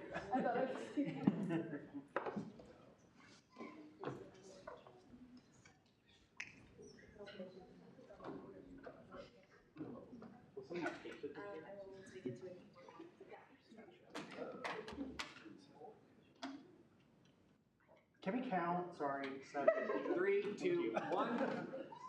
Stop for everyone else.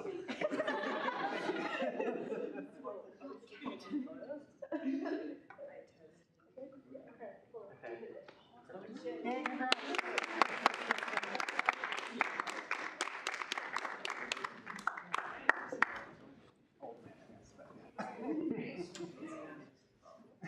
Okay, so we have made it through approval of appointments and we'll now go into committee reports. Are there any new committee chairs that would like to give a report?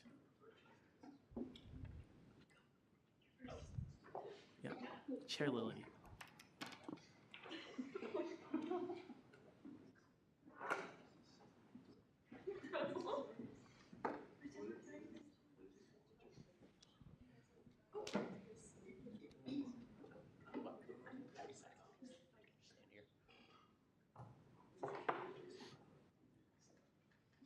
Okay, so we were instructed to give presentations on our committees tonight. So I've made you all a very professional looking presentation that basically just goes over what my committee is and does. So I'm the chair of the Senate Operations Committee, and basically, can I get the clicker? Only some people get the clicker. So they say.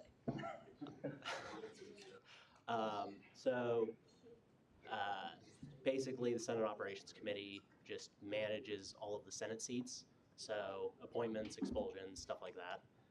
And then any legislation that edits how Senate functions gets sent to us, and we have to then vote on that, refer it back favorably, unfavorably, or suspend it, or hold it indefinitely.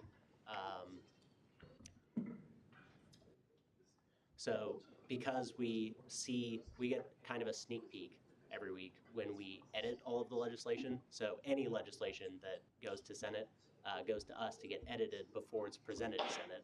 So we kind of have a heads up on what's coming, and we have to know all of the rules pretty well, which means it's a great place to learn how to function in Senate.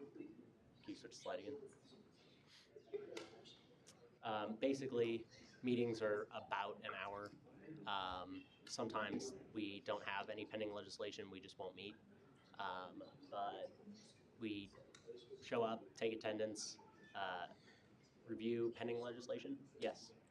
And then edit legislation, and then we're done. Some weeks it's pretty short, some weeks it's a little bit longer. I don't think it goes over 3 hours-ish. Ryan? No. Excellent. Yeah, so good place to learn. Cool committee. Okay, are there any questions for Chair Lilly? Okay, perfect. Thank you. Do any other committee chairs have a report? Chair Suchanek. Also, I am re-emailing out the committee interest form, so please fill that out tonight before the end of Senate. Mr. Parliamentarian, could I have a presentation? Does that work as well?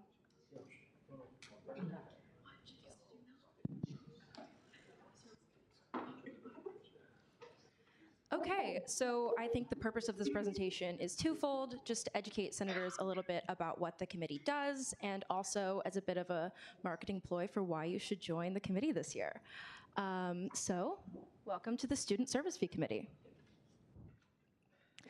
The most basic overview of what this committee does is that every student pays $479.40 when they pay their tuition if they are a 12 credit hour student. And this money is pooled together and spent on initiatives that benefit all students. All students pay in, all students should have the opportunity to reap these benefits. Just a kind of overview of how this fund works. Together, that money equals about $14.1 million. We'll get the final numbers after we have the current enrollment for next year. It fluctuates from year to year, and we get this money, and we have this fee set by KBOR, the Kansas Board of Regents. It needs to be approved by the SSF committee first. So the committee has the opportunity to change the amount of money that we're working with at any time.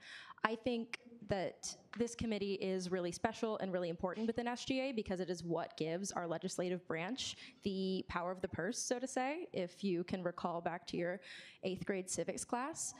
This is really the heart, I think, of what SGA does. We get to control a lot of super exciting things through this massive budget that we have access to.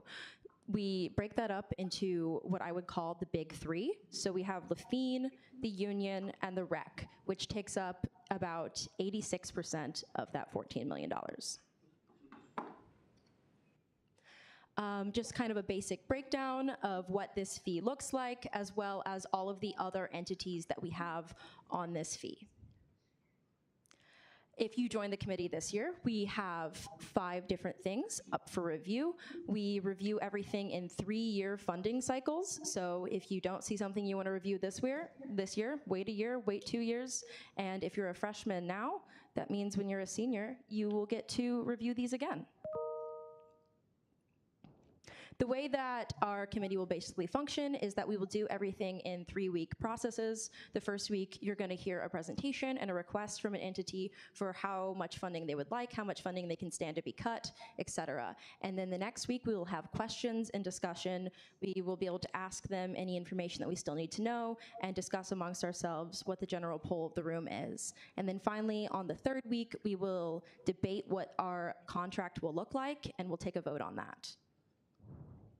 So if you're interested in joining, we'll be on Monday at 5:30 p.m. in the SPY conference room. Do we take questions? Yes. Does anybody have any questions for the chair? Yes. Parliamentarian Blood. I paid over $489 this semester for the student services fee. That might be true. I pulled this number from a spreadsheet that I had access to. Who knows? Are there any further questions? Senator Griffith. Will the committee be hearing any new requests to join the Student Service Fee Committee, as far as you're aware? At this time, I cannot say whether we will or we won't. There's definitely rumors of things that the committee was approached with last year, but as a new chair, I have not received official confirmation instructions on anything yet. But I will keep this room posted, and I'm excited to see what happens and where this goes. Are there any further questions? Okay, thank you. Do any other chairs want to give a committee report? Senator Chair Strong.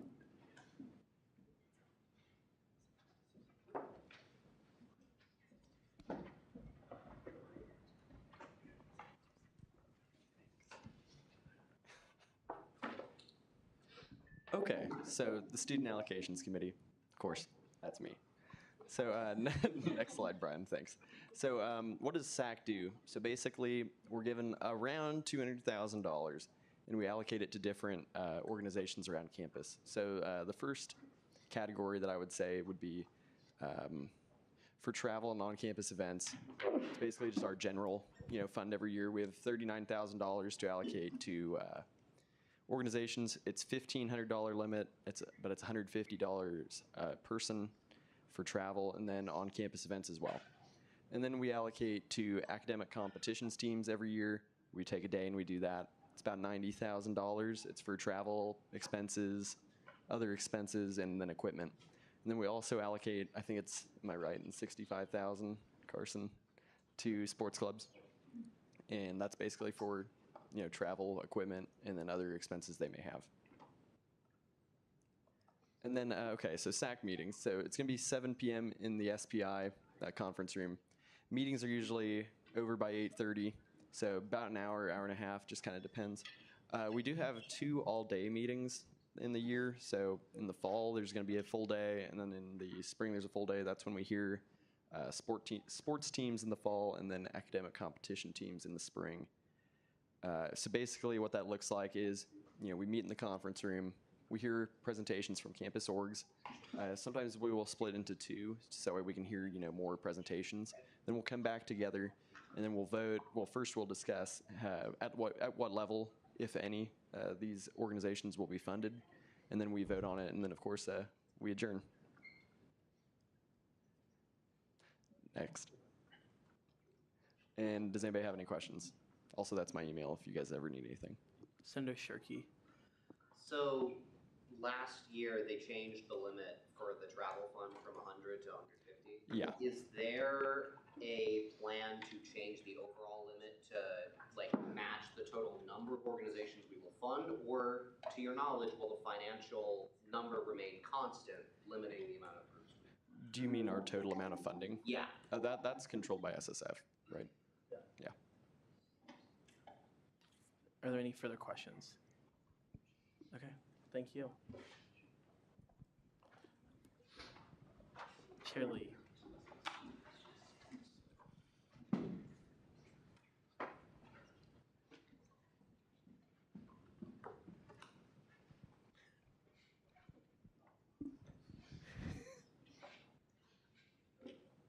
Hello. Hello. I'm excited to be standing in front of you as the chair of the Diversity, Equity, Inclusion, and Belonging Committee. So very cool. Here's a picture of us from last year. So hype. You can hit the next one.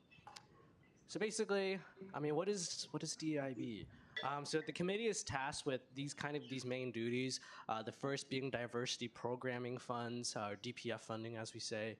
And basically, that kind of funds a lot of these multicultural, programs across campus or events across campus that provide a intercultural learning experience.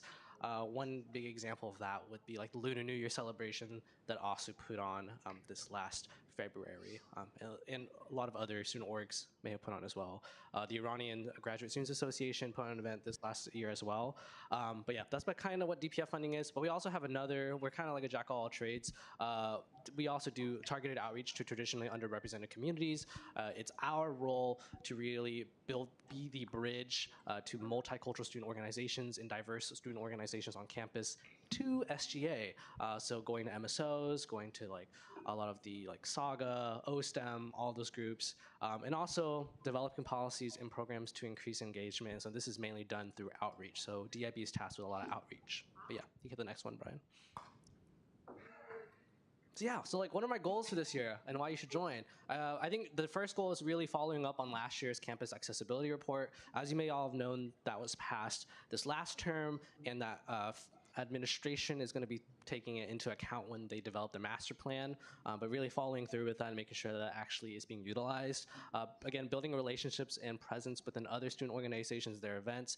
I really want to continue building upon the foundation we already have now, but just making sure that SJ is present and that we're building that outreach and building those relationships, super important. Highlighting and celebrating diverse student life during Senate, basically, bringing in, when it comes to commendations, as you may have noticed, I've been bringing in people to celebrate them, because I think it's super important not only that we get to see who these people are that we're writing these bills about, but also they get a little peek as to what Senate's like, and that kind of increases our exposure. Strengthening communication coordination, and then facilitating productive conversations and meaningful solutions. Yeah, you get the next one. So, where does our funding come from? The student services fee is $489.24 per a copy and paste of last year's presentation. And basically, our DPF budget is about $137,000, and some of that is coming out of the reserve fund as well. But yeah, you can hit the next one.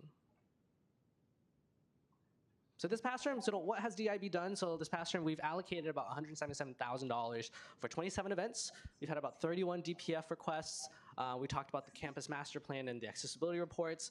Facilities has dedicated around $75,000 to pursue our recommendations that were kind of outlined in that accessibility report. And then we also won Committee of the Year. So we're so freaking cool. Yeah, you hit the next one. So what to expect? Yes, a time commitment. Yes, time commitment is a big one. I would say around 2 hours each week. And of course, I highly encourage our members, especially this year, to really go out to the events. That not only do we fund these events, I think it's important that we go to these events and be present.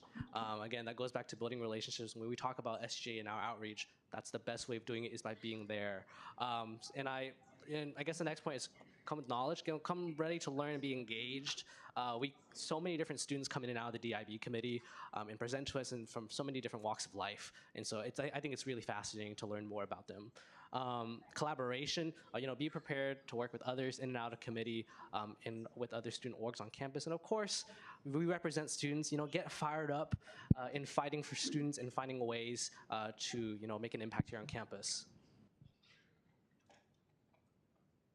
Yeah, so what does a typical meeting look like? So we will be changing our meeting locations. The DIB committee will now be meeting in the MSC, or the Morris Family Multicultural Student Center. And we'll be meeting on Mondays, no longer Tuesdays, Mondays at 5 p.m., excluding holidays. I think the one holiday is MLK Jr. Day. So we will meet in the MSC. We'll listen to presentations that from groups that are applying for DPF funding, deliberate on that final amount, vote on it. And then I also am introducing a collaboration period in our committee meetings. So a lot of talk has been, a lot of people have expressed interest in actually pursuing different passion projects when it comes to DIB, and just how do we better engage with students and make an impact. And so allowing that time to really look at legislation that we can write and look at different projects or ideas that surrounds around DIB. And it really allows us to realize you guys to utilize your creativity. The chair's time has expired. I'm almost done. I have like one more slide. I move to extend by 2 minutes? Yes. Second. Is there an objection? The chair's time is extended. Thank goodness. And then we'll adjourn no later than 7, hopefully most of the time 6:30. Oh, and that's it. Yeah, you can talk, you can email me or text me. Feel free. If you have any questions, let me know. Are there any questions? Senator Shirky. I got one question about the funding. The total funding was, I thought, 136. Yeah, 137,000. Yeah. How did you allocate 177,000 for the term? Because last term, the previous chair pulled out, was it 50 grand? 50 grand from the DPF reserves. And so that allowed, because, I mean, at the end of the day, I think it's super important to highlight that we're still operating, every committee is operating off of a COVID budget. And so we had so many DPF requests, and so we had to pull extra money to continue funding these different groups. And of course, I think going into this next term, it's important to practice fiscal responsibility and to really stretch out. I really believe in stretching out the funds as long as we can go to make sure that every organization has the opportunity to get a little bit of money. Yeah. Are there any further questions? Parliamentarian Blood. DPF funding requests have to be approved by Student Senate. No. Yes, DPF funding does not have to be approved by the Student Senate. Are there any further questions? Okay, thank you. Thanks. Chair Ediger.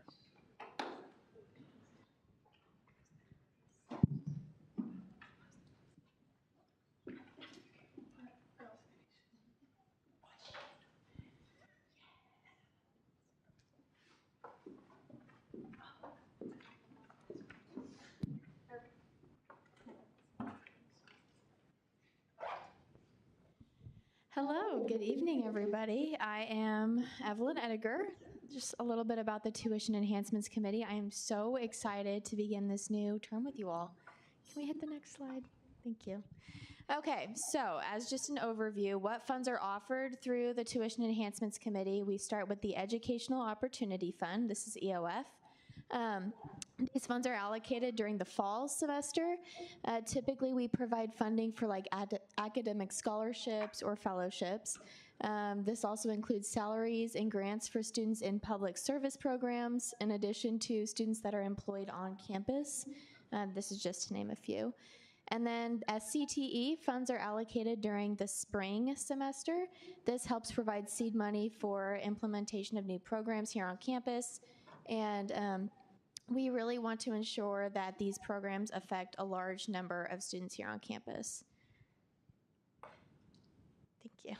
Okay, so again, just an overview. As a member of this committee, you would really ensure that the applicants that are receiving the funding are have programs that are really going to reach a large number of students, and they're going. Guys, I'm so sorry. And they're going to add a significant enhancement to campus. Sorry, let's. Okay. So, fiscal year 2026 allocations. Don't ask me what fiscal year means. I'm still trying to understand it myself. For EOF, we have $465,460 to allocate during that semester. And then this is matched for the second semester for the student-centered tuition enhancements for a grand total of $930,920. Okay, so our meeting time, we will meet Tuesdays from 5 to 7 in, I'm told that is now the SPI conference room. And so, like I aforementioned, during the fall semester, we will focus on EOF proposals, and during the spring semester, we will focus on SCTE proposals. Thank you all so much for bearing with me. Okay. Are there any questions for the chair? Okay. Oh, Senator Hoffman. Could you give us some examples of what projects each EOF and SCT has funded in the past? Sure. So I have been told that Cat's Cupboard was kind of a baby of the tech committee. In addition to the Sunderland Foundation Lab has received some of the funding from SCTE. I'm trying to think of some other things. Was it Adabus, I believe, had also received some funding. Are there any? Senator George. So can we have all this information if you send to our email? Can you just send it to our email so I can read through? Did you say you want the presentation to be emailed? Yes. Okay. Yeah, we can do that. Okay. Any further questions? Okay. Perfect. Thank you. Are there any further chairs? Chair Koch.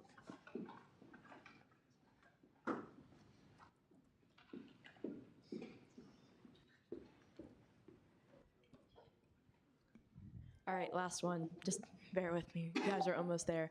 So strategic oversight, I like to think of this as the little hidden gem of SGA because unlike most of the other committees, we actually do not deal with funding, which in my opinion, big stress relief. Next slide.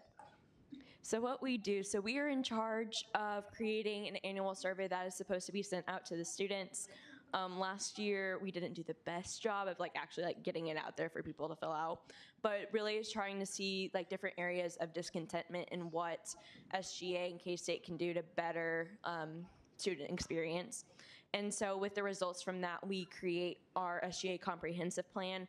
And so that looks at specific sections that people are often not happy with and how we can better. So next slide. So we currently have 7 chapters. So we have academic support, accessibility, health, safety, scholarship support, sustainability, and most recently we added career preparation. So we're gonna be adding action items and things into that. And if you don't see anything that you necessarily are passionate about, it's very easy for us to create another chapter that is something that you can focus on. So I bet you guys can figure out pretty quick which chapter I focused on last year. So what our meetings will look like, there's not one set way that's gonna go because it really just varies depending on if we get legislation. But how we're gonna start is obviously we're gonna introduce ourselves, all of that stuff.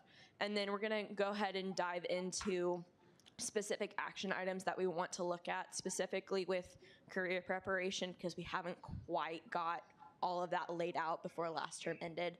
And then hopefully by the start of next semester, we'll be able to dive in on specific goals that every individual person wants to make, because I don't want to be like, yeah, everyone has to focus on a specific chapter. I want people to be able to focus on what they're passionate about, because that's going to be more successful for the committee in the long run. Next slide. So we will be meeting Mondays at 7:30 somewhere in the union, probably not in the SBI office, because I know SSF tends to be a little late sometimes. So we're going to be in the union, and do you guys have any questions for me? Does anybody have any questions? Senator Zacko. The Mondays at 7:30 p.m. subject to change. What's the other time alternative? It depends on when the committee members themselves are available. Let's say they're regularly going to have tests or something, then we'll probably either move it to a different time, either earlier in the day, preferably not later, but if we need to, we'll go a little bit later. So really just trying to be as flexible as we can to make sure people can go. Senator Zacko. Do you anticipate a possibility of meeting on Sundays at all? I do not. Ideally, no, but if it comes down to it, I'm open to it. Are there any further questions? Okay, perfect. Thank you. Okay, are there any further committee chairs that would like to give a report? Okay, perfect. We will now go into directors' reports. Are there any directors that would like to give a report? Okay, seeing none, we've already gone through college caucus time. So we'll go into the introduction of legislation. Does anybody have a motion to consider Bill 3? Senator Shirkey. Move to consider Bill. Second. Okay, if the author will please come forward.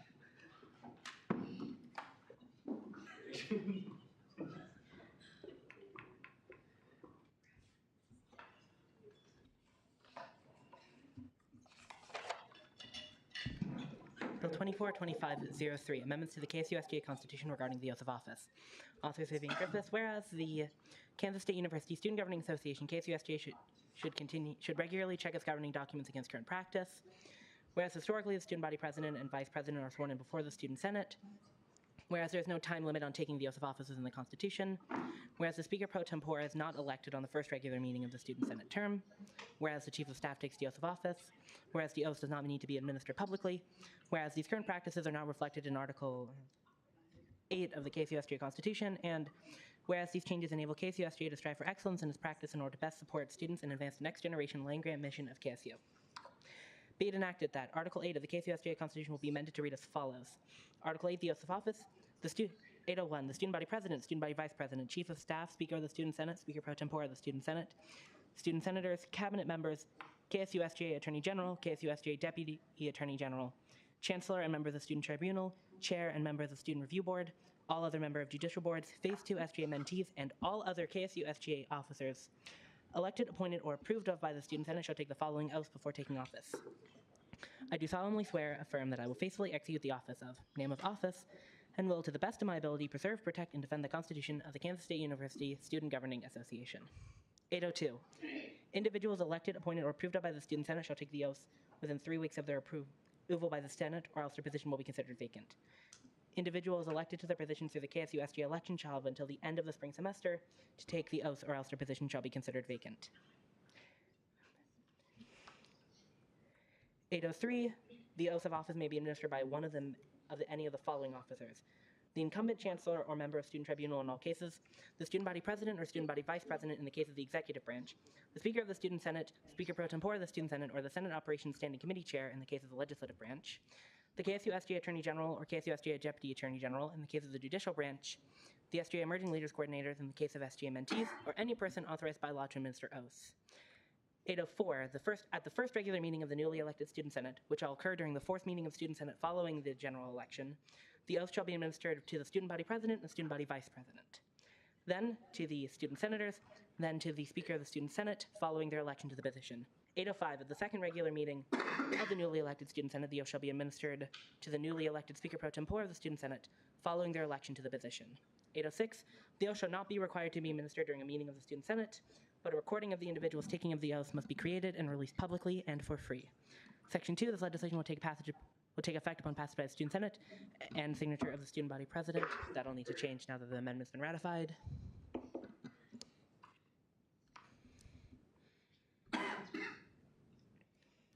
Okay, are there any questions for the author?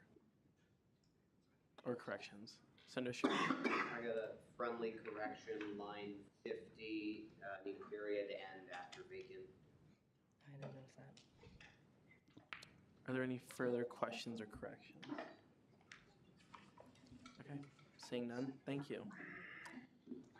With that, we have already introduced Bill 4, so we will go to Bill 5. Does anybody have a motion to consider Bill 5? Senator Griffith. I move to bulk consider bills 5, 6, and 7. Okay, just as an explanation of what that means, that is a motion that only has to be made so you can consider all three of those bills at the same time, so we will not have to sit down and introduce one after the other. And usually that is done when there are similar bills. And so with the case of bills 5, 6, and 7, they are similar bills amending the Constitution, bylaws, and statutes over elections. So if you vote yes to do that, we will not have to make the motion to consider over and over again.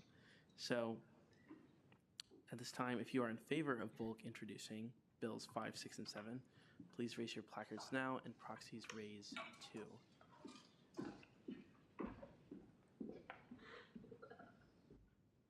Okay, all those against, same sign. And the motion passes. If the author will please come forward. Senator Lilly. I move that the author be allowed to summarize. Second. Is there an objection? Okay. I object on bill 5. Okay. With that, we will go into a hand vote on whether or not the author should have to summarize on Bill 5. If you are in favor of the author not having to read through the entire bill and just giving us a synopsis, please raise your placards now. Proxies raised 2. Okay. All those against, same sign. The author can summarize. All right. Thanks so much, everybody. So this legislation that you see before you is the result of a couple months of work by myself and several very committed volunteers that were contributed to making our elections code better.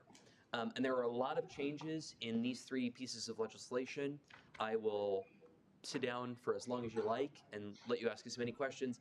But I want to give you an idea, instead of telling you every single change we made, I'm giving you an idea of why we made changes and sort of setting up our structure, and then you can ask questions from there. So there are really 3 reasons why we wanted to change the code at all. The first was to make it simpler, clearer. That's something that I carried forward from the Governing Documents Realignment Committee from last term. It's really important that we have an elections code that's easy to understand, because that is what people who aren't already in the organization have to understand to run for office in the first place. Second reason is to adapt to modern campaigning, right? Tabling, posters, banners, those things were really big elements of campaigns not that long ago. But really ever since the pandemic, the majority of campaign activity is online, and our campaign code should adapt to that. And our third and final reason is to lower the burden of entry, right? Make it easier for people who have schedules and commitments to get involved. I think that presents a code that is clear, that is compelling, and that is considerate of other students' circumstances. That's a code I want. Brian, if we could go to the next slide. So there are basically 3 big types of changes that we had here. The first, to our organization and structure. The second, to how we process violations. And then the third, what requirements we have of candidates. So I have 3 examples of each of those, or 1 example for each. Brian, first example, please. This is an example of a structure change. Before, in the code, we had deadlines for every single element of the code, sort of spread out. So deadline for expense report would be in the section about expense reports, and deadline for filing for office would be in the section about filing for office. No more. We will have one section that lays out the entire schedule of deadlines so that people can have one point to reference for this information. We repeated this in a lot of other cases, but this is an example of the change we would make to our structure in order to make it easier for people to understand. Change to violations. We redid our violation structure a little bit to group violations into buckets based on how we thought they should be enforced.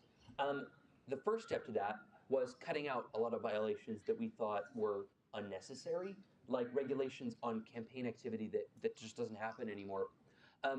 This system is the result of how that elections work group settled different gradients of violation.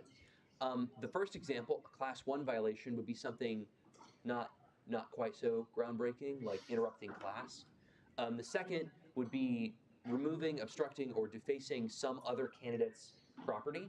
And then third, most egregious violation would be misrepresenting your expenses or contributions. Those are not the only violations, but that's a general idea of the severity that might warrant one of those violations. And then from there, now we have guidelines for what appropriate penalties might be. We've struggled for a long time with penalties because we basically have to decide between doing nothing and giving a slap on the wrist and disqualifying candidates. We really were looking for a middle ground. But that's difficult for us, right? We can't put people in timeout. We can't, fine people for violations of the code. So really the most rational thing for us to do is to treat part of a disqualification as part of a disqualification. And if you accumulate enough parts, then you will be disqualified. I'm really happy with the solution. So that's an example of the change we made to our violation structure. Final example on eligibility. This is something we struck from the code. Before, all candidates were required to attend a mandatory meeting. Most of you in this room had to sit through one of those meetings with me sometime in the past couple of months. No more. We feel like training is the obligation of the candidates, right? If you're a candidate who knows how to run, that's your choice to make. Now, the elections commissioner is still obligated to provide those trainings as part of their duties. But those are basically, we should let students take what resources they want rather than requiring them to do this in any way. So that's really it for me. Like I said, I think this presents a code that is clear, compelling, and considerate. And I'm really proud of this work. So any questions? Senator Hanna. Yeah, so this is kind of pointing at one specifically. So Bill 6, I think it is, has a few sections where it says to be determined. I haven't read every single line of this. I don't know if you could explain what that's supposed to be. Great question. So one of the changes that we made was to separate the elections committee from the elections board. The elections committee is a group of students who are supposed to promote elections, and the elections board is the group who actually decides elections cases. Like they're the judiciary entity that makes judgments on elections. We want to emphasize that the elections committee is not really a committee. It's not an administrative body. It's not there to do, business. It's there to promote things. And right now we're still thinking about what an appropriate name might be for that group. There were many that were thrown out in our committee, but I sort of wanted to open that up to a wider audience. Any suggestions you have for names, I would be more than welcome to listen to. I want to have something that people are broadly happy with. So let me know what you think. It's just a name, that's all. Any further questions? Senator Griffith. On Bill 6, on line 43, it says taking necessary action regarding initiatives, referendum, plebiscites. That is in section B, where it should be in section C, which has the duties of the elections commissioner. Senator Hoffman, is that a question? Sure is. On Bill 5, Section 203, you talk about all the initiative, referendum, pass it, and all of that stuff. Could you just maybe go into detail on those, and then I have a follow-up? Yes, so that's a great question. This doesn't change this particular section takes no effect on the language that's in the Constitution today. We have an Article 11 of the Constitution that specifies these procedures: initiative, referendum, and plebiscite. Those are basically 3 different actions by which we can ask the student body's opinion on our own business, on pieces of legislation. An initiative is something that comes from the students.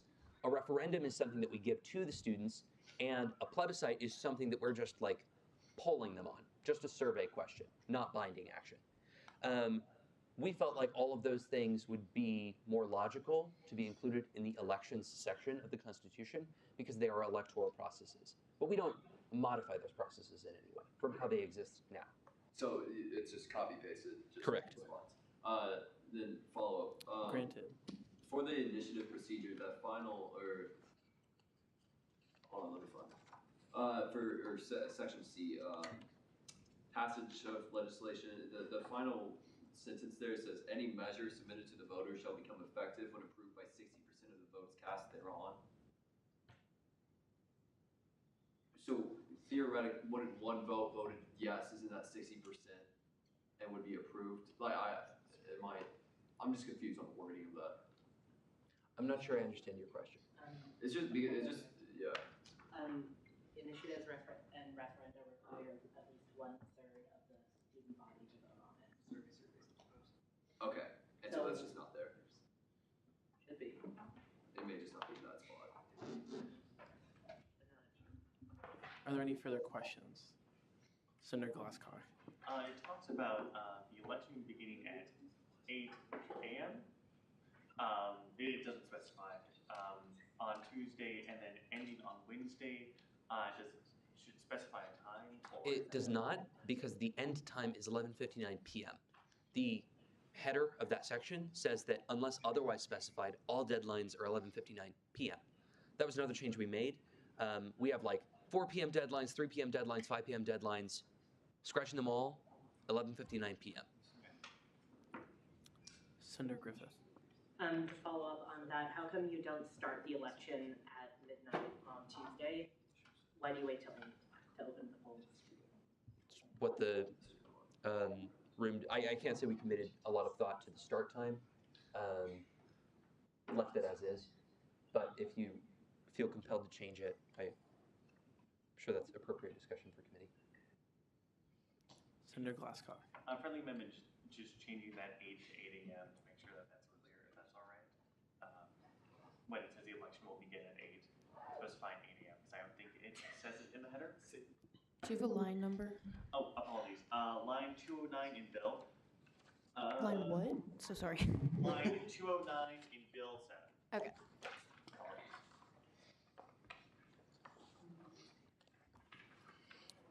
Do you accept the friendly amendment?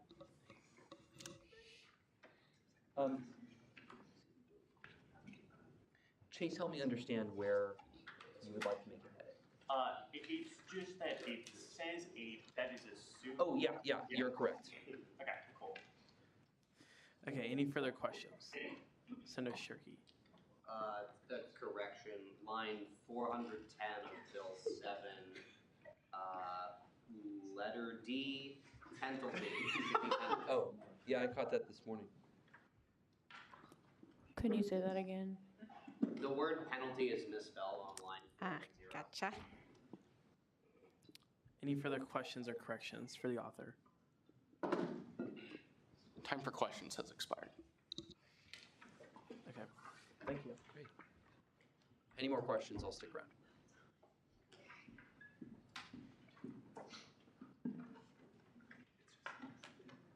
Okay, we have exhausted introduction of legislation. We will now go into second open period. Do we have any second open period speakers? Chair Koch.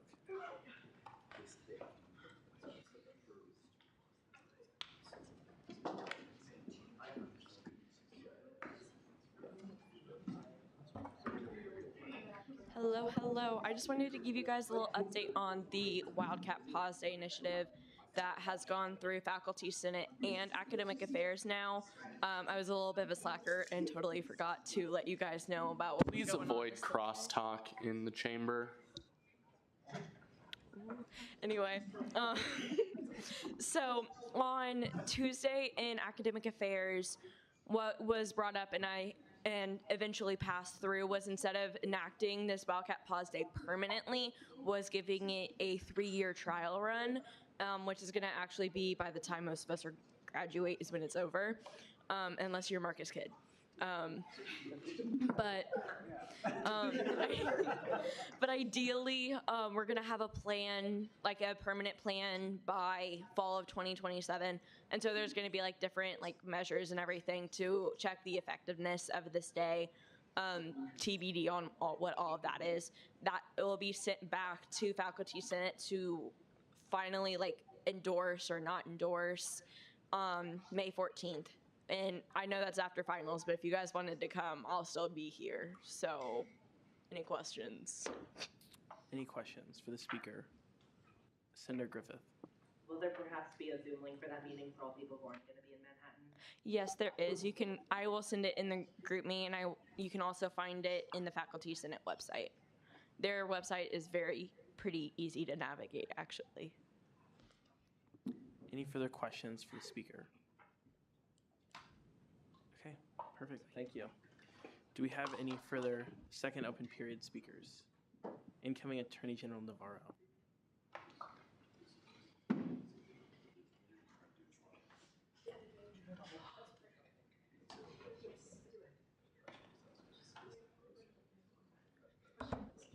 Howdy, y'all. Andrew, what's up? Question of privilege? Is it in reference to the speaking rights of the current individual? No. Yes, Chair Lee.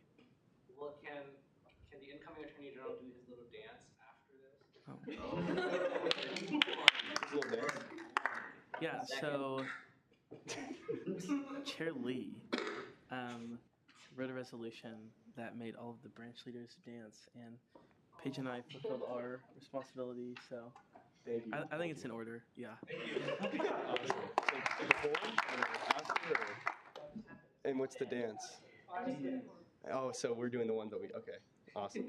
And it's only me, so I don't get to share the embarrassment. Awesome. Okay. Mr. Parliamentarian, will you keep 5 seconds on the clock? Andrew.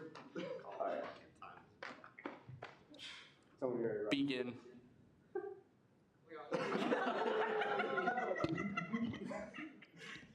Time.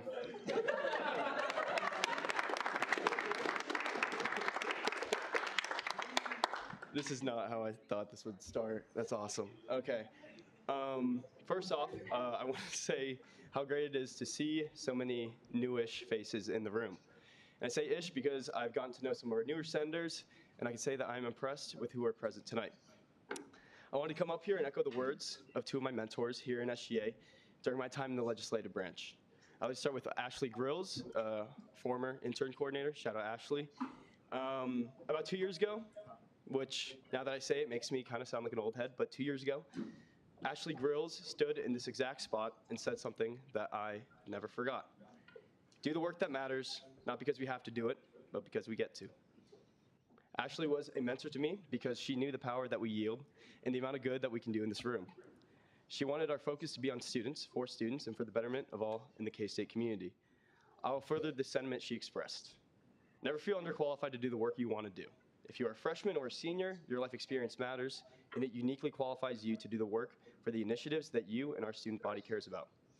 I wish I knew this during my first half of my term, and I didn't feel confident enough to pursue the work I really wanted to do. But after I did, I realized that we carry unlimited potential. Potential that can change the lives of students and potential that can make our university better. Chair Cuesta, if it's all right with you, can I put the QR code? Yes, Brian, did I? Awesome. There's gonna be a plug, guys. They'll figure it out. Lastly, I want to name one other senator who served as an inspiration to me in my professional, academic, and SGA career. I'm speaking, of course, of Ashley Gromes. She was a senator that was truly about making a positive difference. She did this by being a senator, providing insights on legislation, but I remember her best for her work outside of these doors. I always joked to say that she was our community service representative. She would always come and speak on second open period to talk about volunteer opportunities that we can do to make a positive impact on our campus and get us better connected to it. So with that, and I appreciate y'all's patience with me tonight, I would like to share this QR code. Oh, that would have been awesome. All right, doesn't matter, it's fine. This QR code / volunteer opportunity for Saturday to help run a clothing swap and promote sustainability with making reusable bags and fun Earth Day buttons. I spoke with the coordinator of this event, and she said that they need help from 11:30 to 2:30. So if you can put any time towards this event, it will be a good time to get to know your campus and your constituents. Rachel's philosophy taught me to appreciate and love my campus more. We're agents of change, and we have busy lives. I can tell you that I never regretted a second working on the initiatives and projects I spent my time on. I hope you all have similar experiences here in SGA, and I look forward to working with you all during this next term. And no worries, if they cannot get it up, I'll put it in the SGA group chat, the link for that. So, any questions? Y'all are awesome, thank you.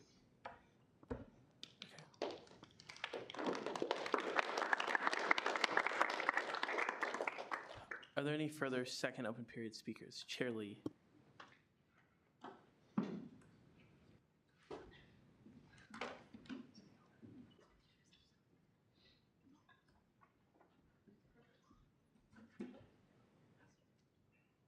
Hello. So ASU, just want to let you guys know, next week on Friday, ASU will be hosting the 2024 Asian Night Market at the Beach Museum of Art from 3:30 to 9:30. They're bringing in vendors. The owner of Cafe from Kansas City, the only Vietnamese coffee cafe in Kansas City, will be coming over here. And some pretty cool stuff. Yosakoi will be performing at 7:20 p.m. So all you Yosakoi fans, pull up. So yeah, that's it. Any questions for the speaker? Okay, perfect. Are there any further second open period speeches? Parliamentarian Blood. Oh, no, nothing.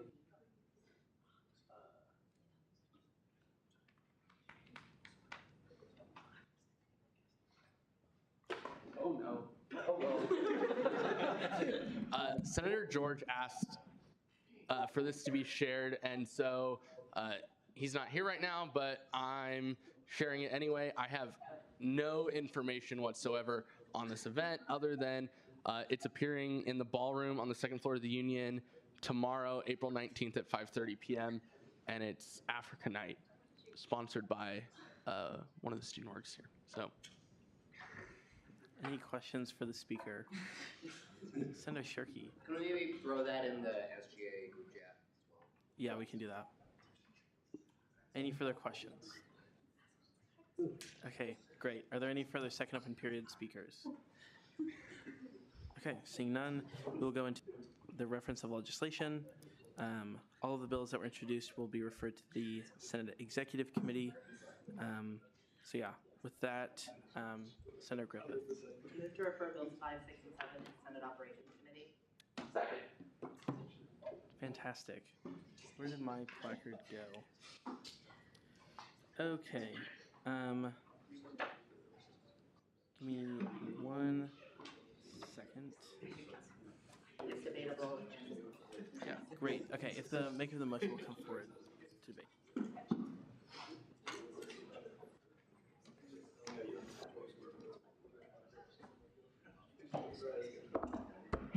So according to the word of the speaker and some other chairs, that we are in fact going to be having committee meetings. So the Senate Operations Committee will exist.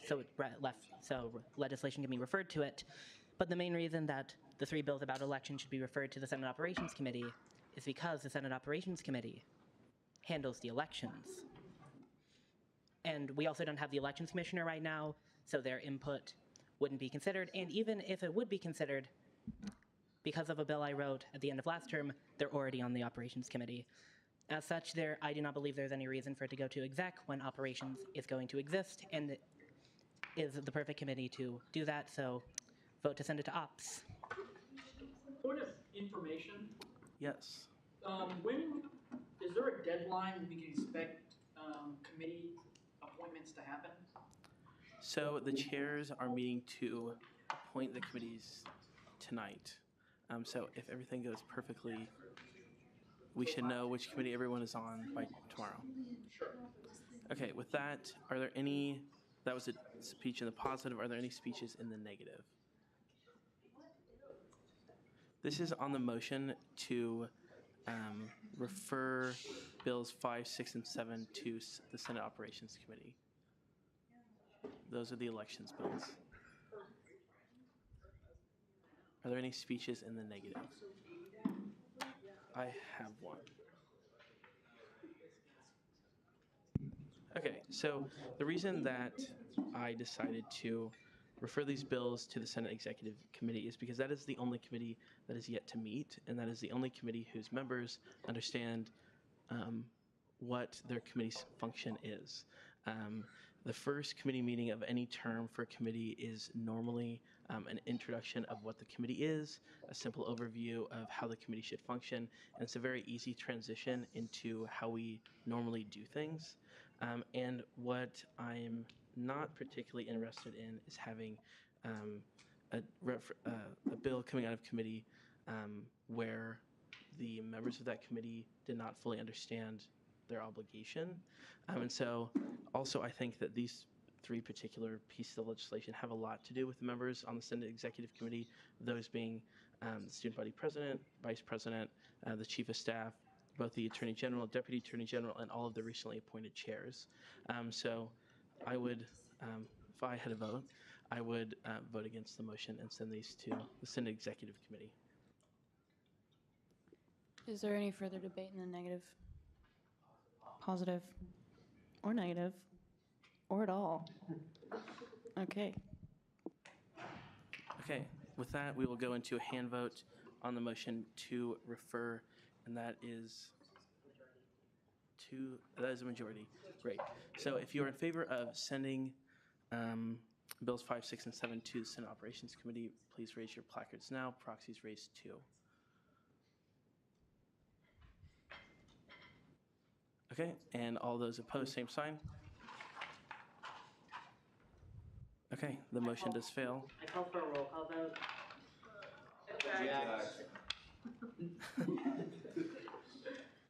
Okay. No, we are not going to do a roll call vote. Instead, we will go into our second roll call of the night.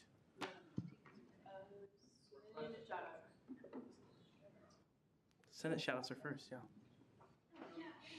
I got you guys. I thought it was. Senator George. Do you,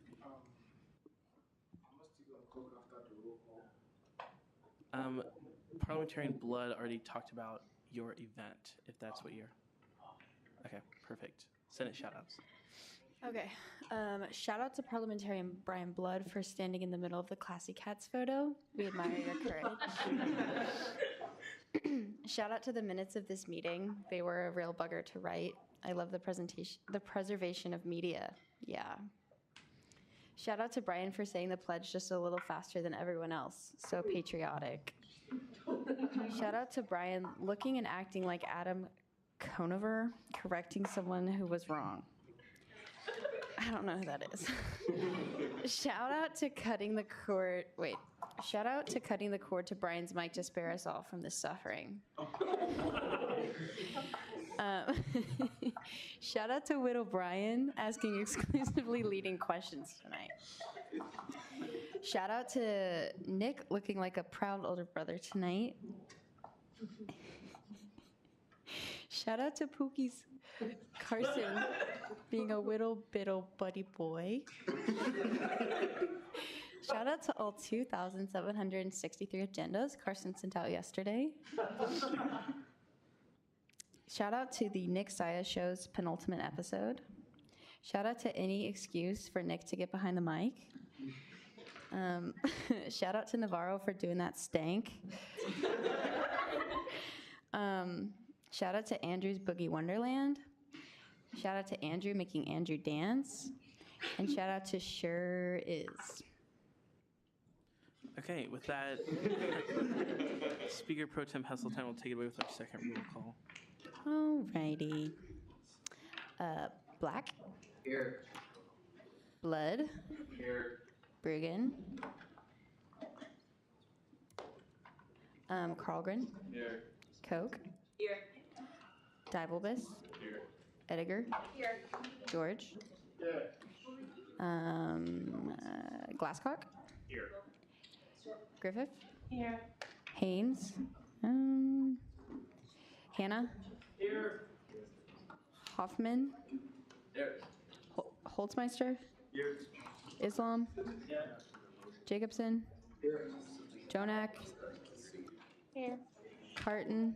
Here. Keen. Here. Kidd. Here. Lee. Here. Yeah. Lily. McCulloch. Moore. Is Moore here? Okay. Otto. Here. Peterson. Palenko. Here. Prey. Robbie.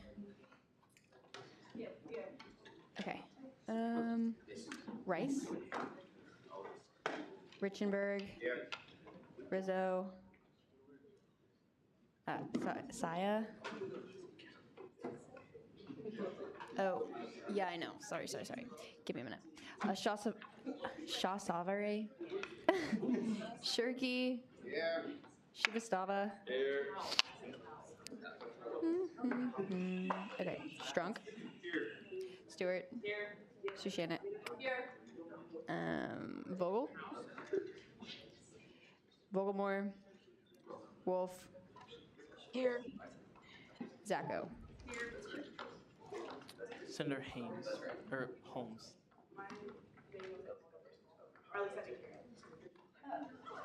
Well, I marked you as here. Okay, and before we adjourn, just a quick reminder that if you would like input on where your committee selection, what committee you were selected on, please fill out the committee interest form. With that, is there a motion to adjourn? Senator Dibelbus. I move to adjourn this meeting until Thursday, April 25th. Second. At 7 p.m. 7 p.m. Great. Second. Is there an objection? We're